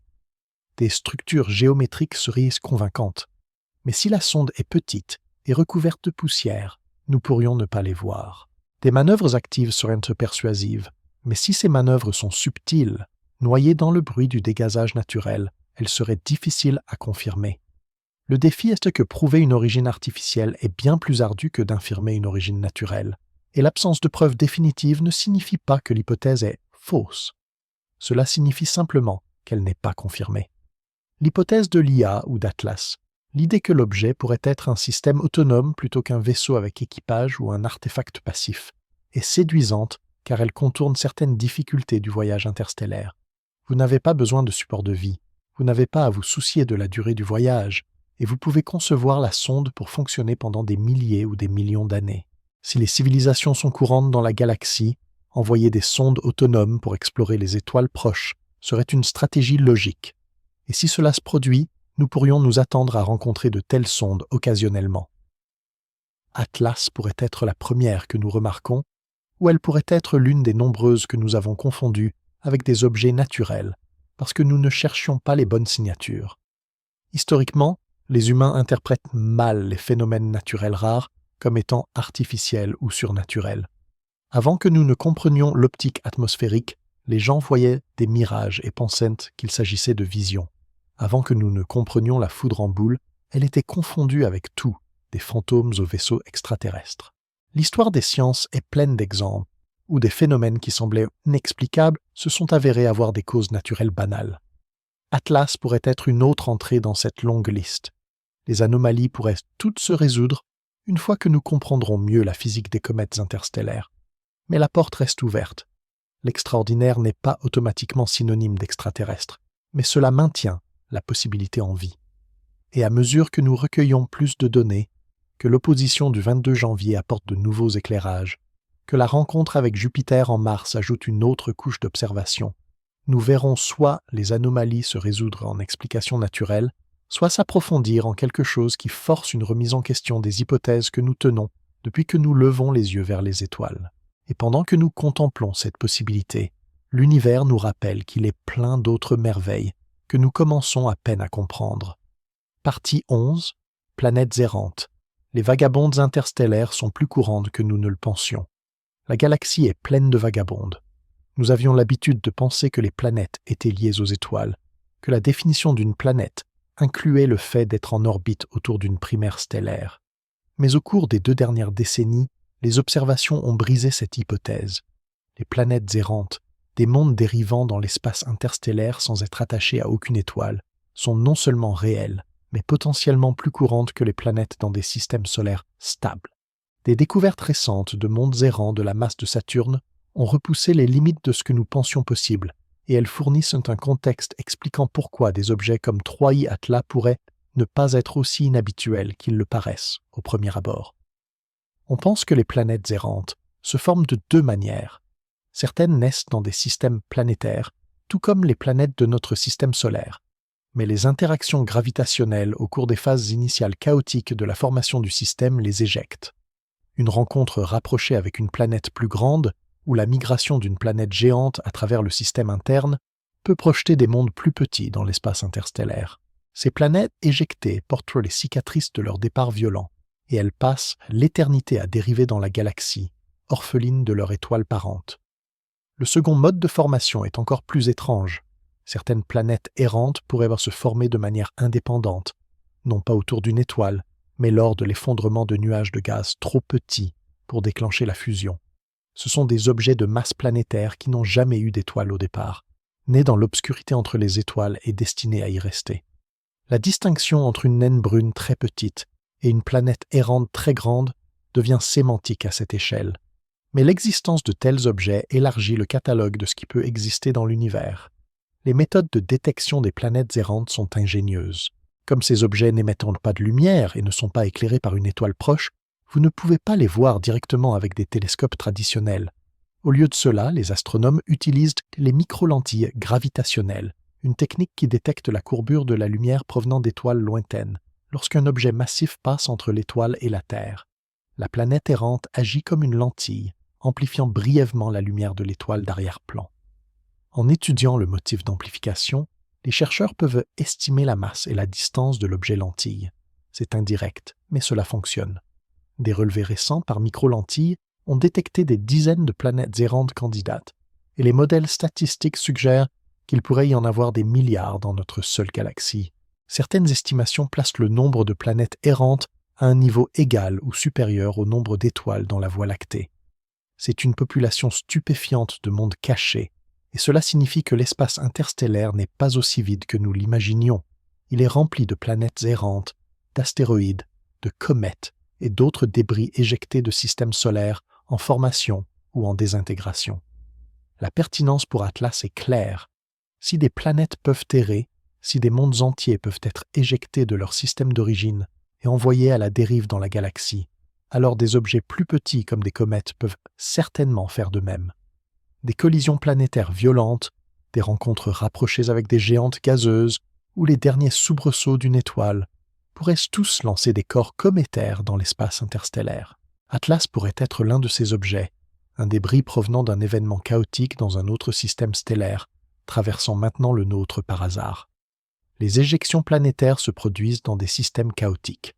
Lorsque plusieurs planètes interagissent gravitationnellement, les résultats peuvent être imprévisibles. Certaines planètes sont attirées vers des orbites plus serrées, d'autres sont repoussées, et certaines sont totalement expulsées. Les simulations informatiques de la dynamique primitive du système solaire montrent que les éjections sont non seulement possibles, mais attendues. Notre propre système solaire a peut-être éjecté des planètes tôt dans son histoire, et nous ne le saurions jamais car elles seraient parties depuis longtemps, errant dans la galaxie comme des vagabondes. Des objets comme Atlas pourraient y provenir de ces collisions violentes. Imaginez un système planétaire où deux géantes gazeuses entrent en collision ou passent extrêmement près l'une de l'autre. Le chaos gravitationnel déchiquetterait les corps plus petits, lunes, comètes et astéroïdes, les projetant dans toutes les directions. Certains seraient capturés par les planètes survivantes, certains tomberaient dans l'étoile, et d'autres seraient éjectés à des vitesses suffisamment élevées pour s'échapper entièrement du système. Ces objets éjectés deviendraient des voyageurs interstellaires, et une petite fraction d'entre eux finirait par traverser d'autres systèmes stellaires, y compris le nôtre. La chimie que nous avons détectée dans Atlas, le ratio élevé de dioxyde de carbone, les molécules organiques, les traces de métaux, pourraient tous s'expliquer par une origine violente. Si Atlas est un fragment d'une collision entre des lunes glacées ou un noyau de comète brisé d'un autre système, il a pu être chauffé, comprimé et chimiquement altéré pendant l'événement. Cela pourrait expliquer certaines des propriétés inhabituelles que nous observons, les anomalies qui ne correspondent pas tout à fait au profil d'une comète interstellaire vierge. Les planètes errantes et les comètes éjectées sont également pertinentes pour la question plus large de la fréquence des objets interstellaires. Pendant des décennies, les astronomes ont supposé que de tels objets étaient rares, que d'en détecter un serait l'événement d'une vie. Mais Oumuamua, Borisov et maintenant Atlas ont changé cette perception. Nous détectons des visiteurs interstellaires plus fréquemment que ne le prédisaient les modèles, ce qui suggère soit que nous nous améliorons pour les détecter, soit qu'il y en a plus que nous ne le pensions. Probablement les deux. L'argument statistique est convaincant. Si chaque système stellaire éjecte quelques planètes et d'innombrables corps plus petits au cours de sa formation et de son évolution, et qu'il y a des centaines de milliards d'étoiles dans la galaxie, alors l'espace interstellaire devrait être rempli d'objets errants. La plupart sont trop petits ou trop éloignés pour être détectés, mais de temps en temps, l'un d'eux passe assez près du Soleil pour s'éclairer et devenir visible. Atlas est l'un de ces passages rapprochés, un visiteur temporaire de la nature sauvage galactique. Ce contexte est important car il ancre le mystère Atlas dans un univers qui regorge déjà de vagabonds étranges. L'objet à 3h16 de l'après-midi, ou tel qu'il apparaît, n'a pas besoin d'être artificiel pour être intéressant. Il pourrait s'agir d'un vagabond d'origine naturelle, un morceau de l'histoire d'un autre monde, transportant des informations sur des systèmes et des processus planétaires que nous n'observerons jamais directement. C'est scientifiquement précieux que les anomalies que nous observons s'avèrent être naturelles ou artificielles. Mais l'existence des planètes errantes soulève aussi une autre question. Si les planètes errent, qu'est-ce qui pourrait errer d'autres? Des civilisations technologiques pourraient-elles lancer des sondes qui dérivent à travers la galaxie, utilisant l'assistance gravitationnelle des étoiles pour explorer sur des échelles de temps de millions d'années? Si la nature produit des vagabonds, l'intelligence pourrait-elle en produire aussi? C'est une question spéculative, mais c'est une question que la découverte des planètes errantes rend moins farfelue qu'elle ne l'était il y a une génération. Partie 12. Découverte de superkilonovas et explosions cosmiques. L'univers a une façon de nous rendre humbles. Juste au moment où nous pensons comprendre la physique des étoiles et les mécanismes des explosions cosmiques, les observations révèlent quelque chose qui n'était pas censé être possible. Les kilonovas sont l'un de ces phénomènes, et les découvertes récentes de doubles kilonovas, des explosions qui se produisent dans 2 étapes avec un délai entre elles, réécrivent les manuels et forcent les astronomes à se confronter aux limites de leurs modèles. La pertinence pour Troy et Atlas n'est pas directe, mais elle est instructive. Elle nous rappelle que la nature produit régulièrement des événements autrefois jugés impossibles et que rejeter des anomalies sur la base de la théorie existante est souvent prématuré. Une kilonova se produit lorsque deux étoiles à neutrons entrent en collision et fusionnent. Les étoiles à neutrons sont les vestiges d'étoiles massives qui ont explosé en supernova, laissant derrière elles des noyaux si denses qu'une cuillère à café de ce matériau pèserait des milliards de tonnes sur Terre. Lorsque deux de ces objets spiralent l'un vers l'autre et entrent en collision, l'explosion résultante libère de l'énergie sur tout le spectre électromagnétique et produit des éléments lourds par des processus de capture rapide de neutrons. On pense que l'or, le platine, l'uranium et d'autres éléments plus lourds que le fer sont synthétisés principalement dans les kilonovas, ce qui rend ces événements non seulement spectaculaires, mais essentiels à l'évolution chimique de l'univers. Les kilonovas ont été prédites théoriquement des décennies avant d'être observées. La première confirmation a eu lieu en 2017, lorsque les détecteurs d'ondes gravitationnelles ont capté le signal de deux étoiles à neutrons en train de fusionner et que des télescopes du monde entier ont observé l'explosion résultante. L'événement, désigné GW 170817, a marqué une étape importante dans l'astronomie multimessager, combinant des données d'ondes gravitationnelles avec des observations électromagnétiques pour construire une image complète de ce qui s'est passé. C'était un triomphe de l'alignement parfait entre la prédiction et l'observation. Mais sont arrivés les doubles kilonovas. Les observations de ces dernières années ont révélé des cas où les kilonovas semblent exploser deux fois, avec un délai de quelques heures ou de quelques jours entre l'événement de fusion initiale et une seconde explosion plus petite. Ce n'était pas prédit. Les modèles de fusion d'étoiles à neutrons ne tenaient pas compte d'une seconde libération d'énergie. La physique qui pourrait produire un tel délai n'est pas claire, et plusieurs théories concurrentes sont proposées. Peut-être que la fusion crée une étoile à neutrons hypermassive qui est temporairement stable avant de s'effondrer en un trou noir, l'effondrement déclenchant une seconde explosion. Peut-être y a-t-il un disque de matériaux d'accrétion autour du site de fusion qui s'enflamme après un délai. Peut-être voyons-nous l'interaction entre les éjectats de la kilonova et le matériau environnant d'une manière que nous n'avions pas anticipée. Le point est que la science a d'abord résisté à ces observations. Lorsque les premiers indices de doubles explosions sont apparus dans les données, les chercheurs ont supposé qu'ils voyaient plusieurs événements sans rapport ou des artefacts dans les observations. Il a fallu des détections répétées et une analyse minutieuse pour établir que le phénomène est réel. Et même maintenant, les explications sont provisoires, des travaux en cours, car la physique impliquée est à la limite de ce que nous comprenons de la matière dans des conditions extrêmes. Cela reflète la situation avec Atlas. Lorsqu'un objet présente des comportements qui ne correspondent pas aux modèles existants, le premier instinct est de supposer que les observations sont imparfaites ou que les interprétations sont erronées. Les anomalies sont rejetées comme des artefacts, des coïncidences ou des cas limites qui ne nécessitent pas de repenser les hypothèses fondamentales. Mais parfois, les anomalies sont réelles et elles pointent vers des phénomènes que nous n'avons jamais rencontrés auparavant. Le défi est de faire la distinction entre une physique véritablement nouvelle et des erreurs d'observation, et cette distinction nécessite des données, de la patience et une volonté d'envisager des possibilités inconfortables. La découverte des kilonovas souligne également comment la technologie d'observation ouvre de nouvelles fenêtres sur l'univers. Les détecteurs d'ondes gravitationnelles nous ont permis de voir des événements qui étaient auparavant invisibles. L'astronomie multilongueur d'onde, combinant la radio, l'optique, les rayons X et les rayons gamma, nous donne une image plus complète que n'importe quel instrument unique ne pourrait fournir. Il en va de même pour l'étude d'Atlas.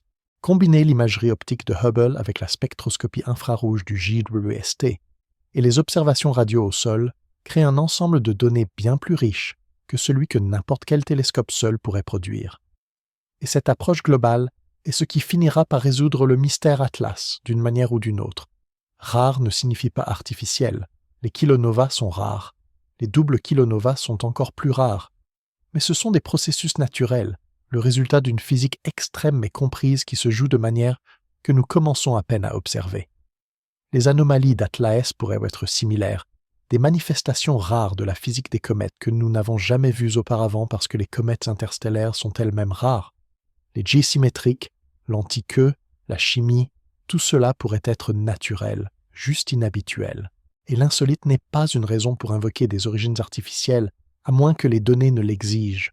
Mais la comparaison avec la kilonova fonctionne aussi dans l'autre sens.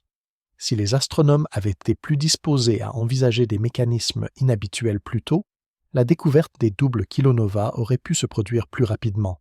Au lieu de cela, il y a eu une période de résistance, de tentative de faire entrer les observations dans les cadres existants, avant que les preuves ne deviennent accablantes et ne forcent un ajustement de paradigme. La leçon est que s'accrocher trop fermement aux modèles établis peut retarder la compréhension. Parfois, l'univers nous dit quelque chose de nouveau, et nous devons écouter même quand cela contredit ce que nous pensions savoir. Le contexte cosmique plus large est que l'univers est rempli d'extrêmes. Explosions stellaires, fusion de trous noirs, sursauts gamma, éruptions de magnétars, tous ces phénomènes poussent la physique à ses limites. La nature produit déjà des événements avec des énergies et des comportements qui semblent impossibles jusqu'à ce que nous les observions. Ajoutez un élément de plus à cette liste, une comète avec des jets d'une précision inhabituelle ou un vagabond interstellaire avec une chimie inattendue ne nécessite pas d'invoquer la technologie. Cela nécessite simplement d'accepter que l'univers nous réserve encore des surprises. Mais cela laisse aussi la porte ouverte. Car si nous avons appris quelque chose de l'étude des explosions cosmiques, c'est que ce qui semble impossible aujourd'hui pourrait être banal demain, une fois que nous en aurons compris les mécanismes. Et peut-être, juste peut-être, certains de ces mécanismes impliquent l'intelligence autant que la physique. Partie 13. Chronométrage des pulsars et recherche de signaux. Les pulsars comptent parmi les horloges les plus précises de l'univers. Ces étoiles à neutrons en rotation rapide émettent des faisceaux de rayonnement depuis leur pôle magnétique et, à mesure que l'étoile tourne, les faisceaux balaient la Terre comme un phare, créant des impulsions régulières qui peuvent être chronométrées avec une exactitude extraordinaire. Certains pulsars millisecondes sont si stables que leur précision de chronométrage rivalise ou dépasse celle des horloges atomiques sur Terre. Cette précision rend les pulsars incroyablement utiles pour détecter des phénomènes qui provoquent de minuscules variations temporelles, et c'est l'une des méthodes que les scientifiques utilisent pour rechercher des ondes gravitationnelles, des anomalies dans l'espace-temps et même des signaux potentiels provenant de civilisations avancées. Les réseaux de chronométrage de pulsars fonctionnent en surveillant plusieurs pulsars dispersés dans le ciel et en recherchant des variations temporelles corrélées.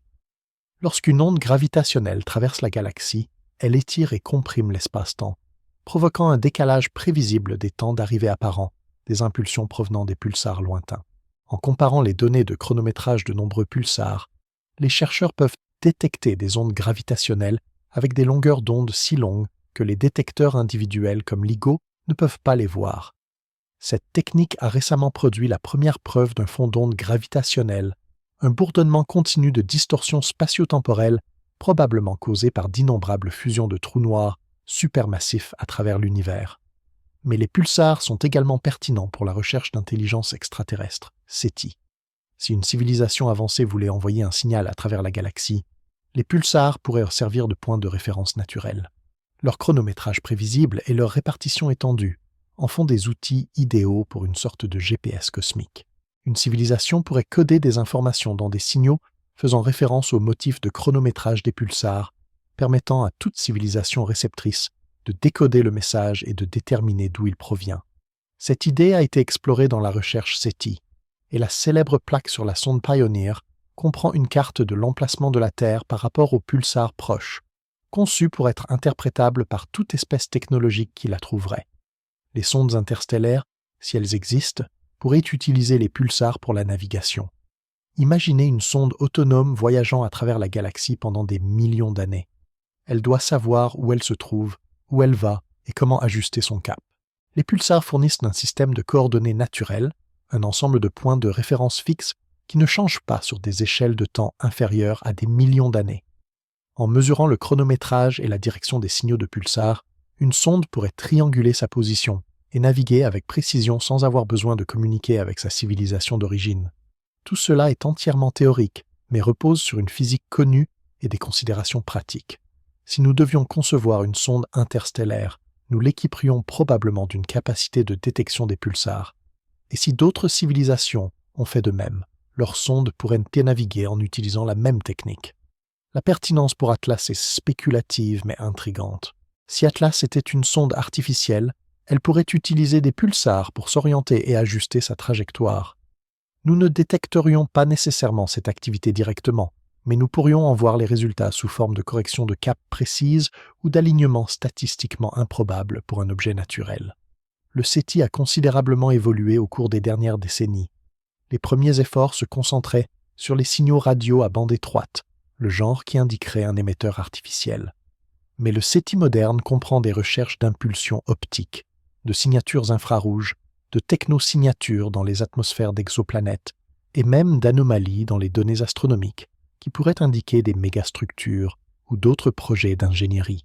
La recherche est passée de « écouter un message délibéré » à chercher tout signe de technologie partout où nous pouvons les détecter. L'un des défis du SETI est de distinguer les signaux artificiels des phénomènes naturels. L'univers produit toutes sortes d'émissions radio, d'impulsions et d'événements transitoires. Les pulsars eux-mêmes ont été initialement confondus avec des signaux artificiels lors de leur première découverte en 1967, ce qui a conduit à la désignation plaisante LGM. Little Green Men 1, Petits Hommes Verts 1. Distinguer un signal délibéré d'un processus astrophysique naturel nécessite une analyse minutieuse, et même alors, l'ambiguïté demeure souvent. C'est le même défi auquel sont confrontés les chercheurs étudiant Atlas.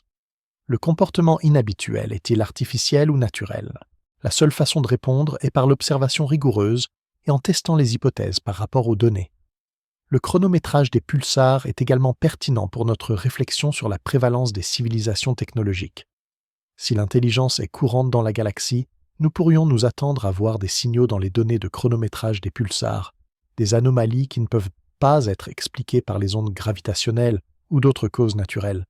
Jusqu'à présent, aucun signal de ce type n'a été confirmé.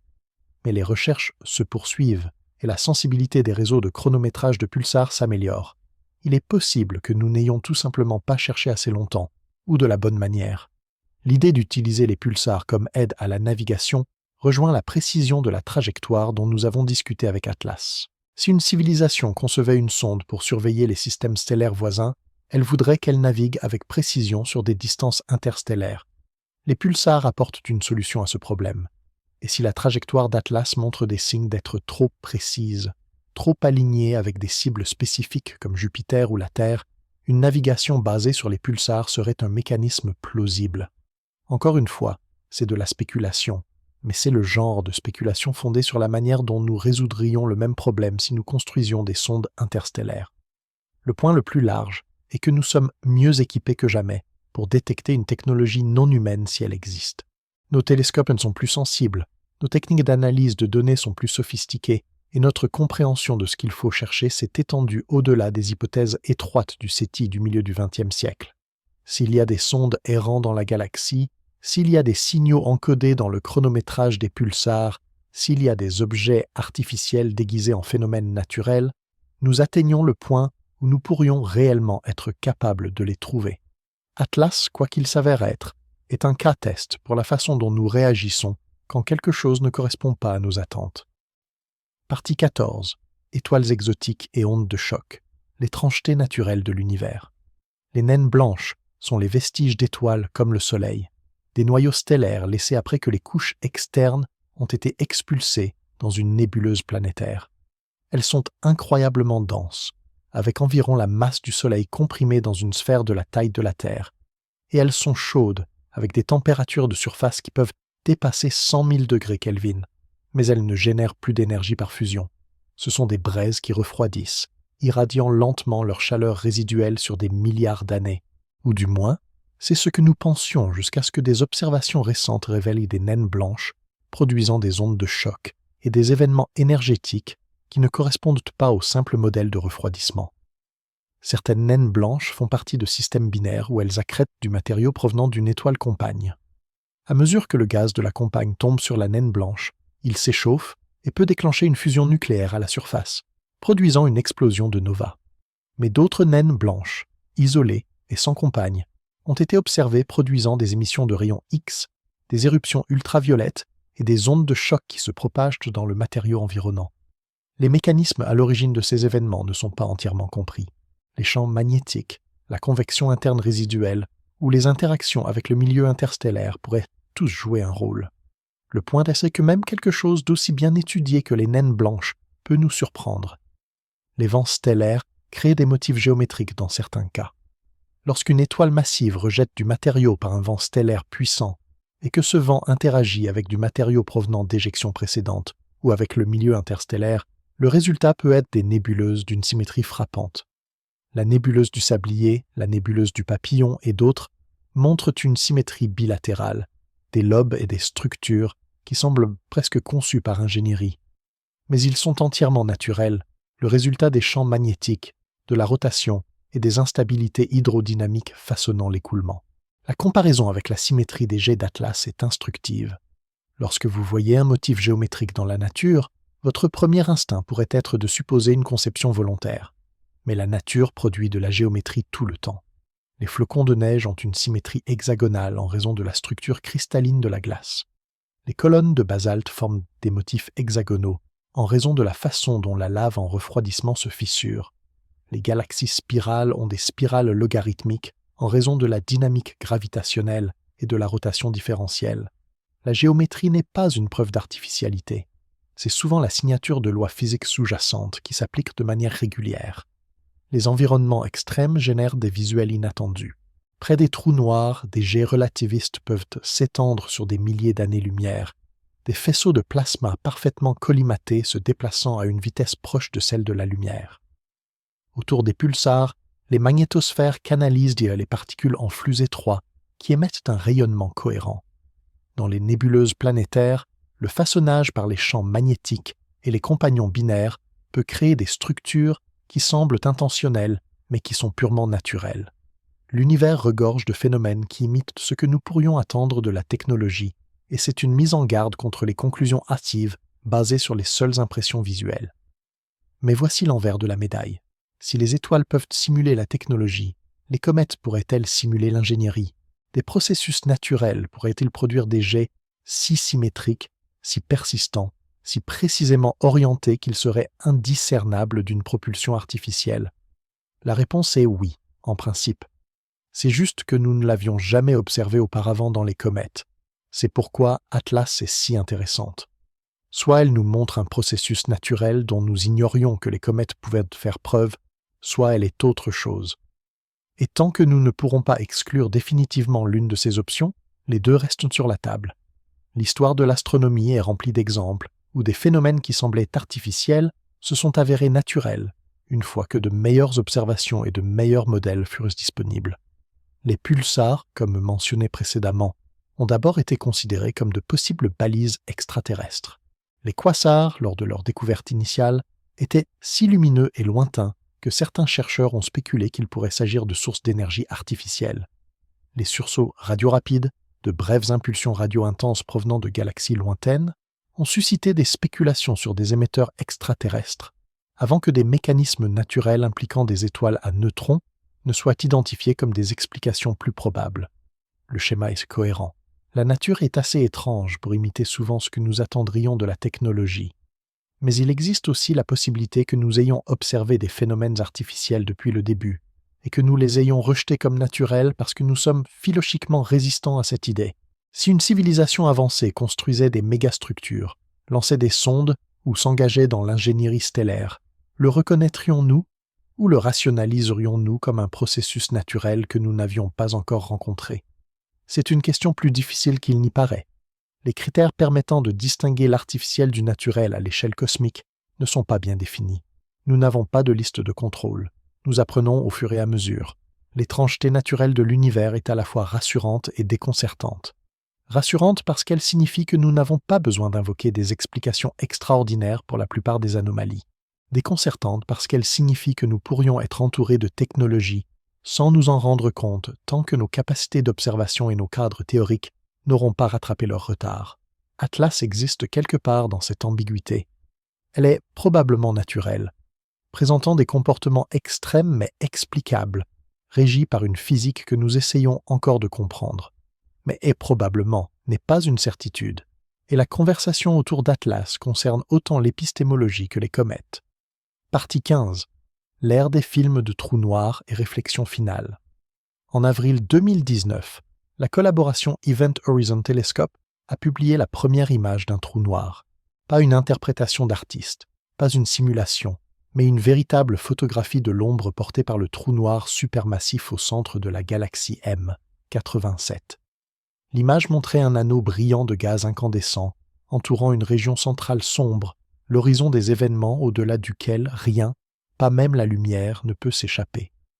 Ce fut un triomphe de l'astronomie d'observation, nécessitant une coordination entre des radiotélescopes dispersés sur toute la Terre, créant ainsi un télescope de la taille de la planète. Le traitement des données a pris des années, combinant des pétaoctets d'informations capturées simultanément sur plusieurs sites en une seule image cohérente. Nous entrons maintenant dans l'ère des films de trous noirs. Les progrès des techniques d'observation, l'amélioration des algorithmes et les campagnes coordonnées permettent aux astronomes de créer des séquences en accéléré, montrant les trous noirs évoluer sur des jours ou des semaines. Ces images animées révèlent une dynamique que les images statiques ne peuvent pas capturer. Le flamboiement de points chauds dans le disque d'accrétion, la déformation de l'espace-temps à mesure que la matière spirale vers l'intérieur, la formation et l'évolution des jets. Nous observons des trous noirs en mouvement, voyant des phénomènes qu'Einstein avait prédits mathématiquement il y a un siècle, mais qu'il n'aurait jamais imaginé que nous observerions directement. La pertinence pour Atlas ne réside pas dans la physique spécifique, mais dans ce que ses exploits représentent. L'astronomie moderne est un travail de détective d'une ampleur et d'une sophistication qui auraient été inimaginables il y a une génération. Nous imaginons des objets à des millions d'années-lumière, détectons des ondes gravitationnelles provenant de la collision de trous noirs, mesurons la composition chimique de l'atmosphère des exoplanètes et suivons des objets interstellaires lors de leur passage dans notre système solaire. Les outils que nous avons construits et les méthodes que nous avons développées nous permettent de voir l'univers avec une clarté qui était autrefois réservée à la science-fiction. Atlas fait partie de cette frontière en expansion. Chaque observation, chaque mesure spectroscopique, chaque image haute résolution est une pièce d'un puzzle plus vaste. Nous en apprenons non seulement sur cet objet spécifique, mais sur les comètes interstellaires en tant que classe, sur la diversité des objets errants dans la galaxie et sur la façon dont notre système solaire interagit avec l'environnement cosmique global. C'est de l'exploration, la même pulsion qui a envoyé des humains sur la Lune et des robots sur Mars, appliquée à des visiteurs venant du vide entre les étoiles. Le concept du signe noir qui a ouvert cette enquête concerne le choc des paradigmes, des événements qui remodèlent notre façon de concevoir la réalité. Helen McCaw a présenté la possibilité d'une confirmation d'intelligence non humaine comme étant exactement ce genre d'événement. Et qu'Atlas s'avère ou non être cet événement, la conversation qu'elle génère est en soi une forme de préparation. Nous réfléchissons collectivement à ce que cela signifierait, à la manière dont les institutions réagiraient, à la façon dont les marchés réagiraient, à la manière dont les sociétés s'adapteraient. Et ce processus de réflexion est précieux, même si l'élément déclencheur ne survient jamais, même si Atlas n'est qu'une comète.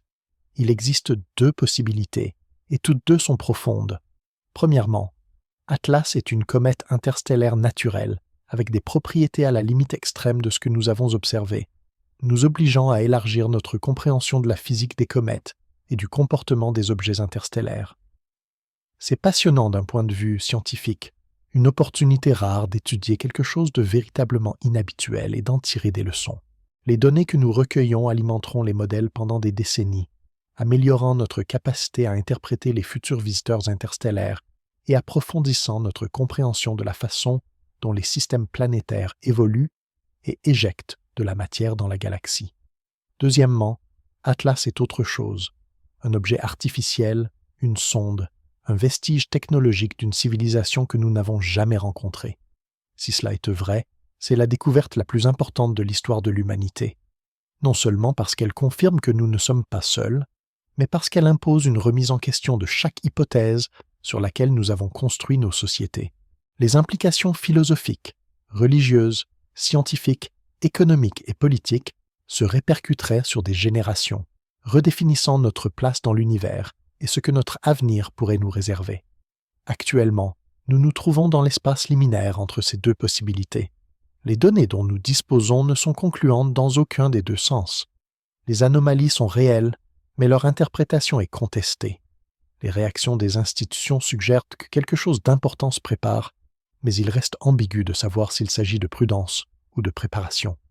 Et cette incertitude est l'endroit où se trouve l'humanité en ce moment, scrutant le ciel, rassemblant des données et attendant que la prochaine observation fasse pencher la balance d'un côté ou de l'autre. Le mystère n'est pas résolu, et il doit en être ainsi. La science avance avec prudence, car la certitude exige des preuves, et les preuves prennent du temps à s'accumuler et à être vérifiées. Mais les questions que soulève Atlas sont des questions auxquelles nous devions être confrontés tôt ou tard. Comment reconnaîtrions-nous une technologie non humaine si nous la rencontrions? Quels critères utilisons-nous pour distinguer l'artificiel du naturel à l'échelle cosmique? Comment équilibrer le besoin d'un scepticisme rigoureux avec la responsabilité d'étudier toutes les possibilités? Ce ne sont pas seulement des questions pour les astronomes, ce sont des questions pour nous tous. Le 22 janvier, l'alignement de l'opposition fournira un nouveau point de données. En mars, le survol de Jupiter en ajoutera d'autres.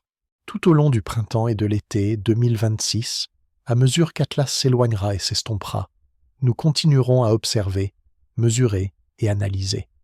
Et à un moment donné, l'image se clarifiera. Soit les anomalies se résoudront en explications naturelles qui élargiront notre compréhension des comètes, soit elles s'accentueront pour devenir quelque chose qui nous obligera à tout reconsidérer.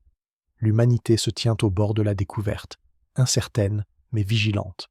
Nous avons construit des télescopes capables de voir à travers l'univers, des instruments capables de mesurer la composition d'objets à des milliards de kilomètres et des modèles capables de prédire le mouvement de mondes errants avec une précision extraordinaire. Nous sommes plus capables que jamais de répondre à la question qui nous hante depuis que nous avons levé les yeux pour la première fois. Sommes-nous seuls? Et 3i Atlas, quoi qu'elle soit, nous rappelle que la réponse pourrait ne pas provenir d'un signal radio ou d'une exoplanète lointaine, mais de quelque chose traversant notre propre système solaire, assez proche pour être vu, assez étrange pour être questionné et assez important pour tout changer.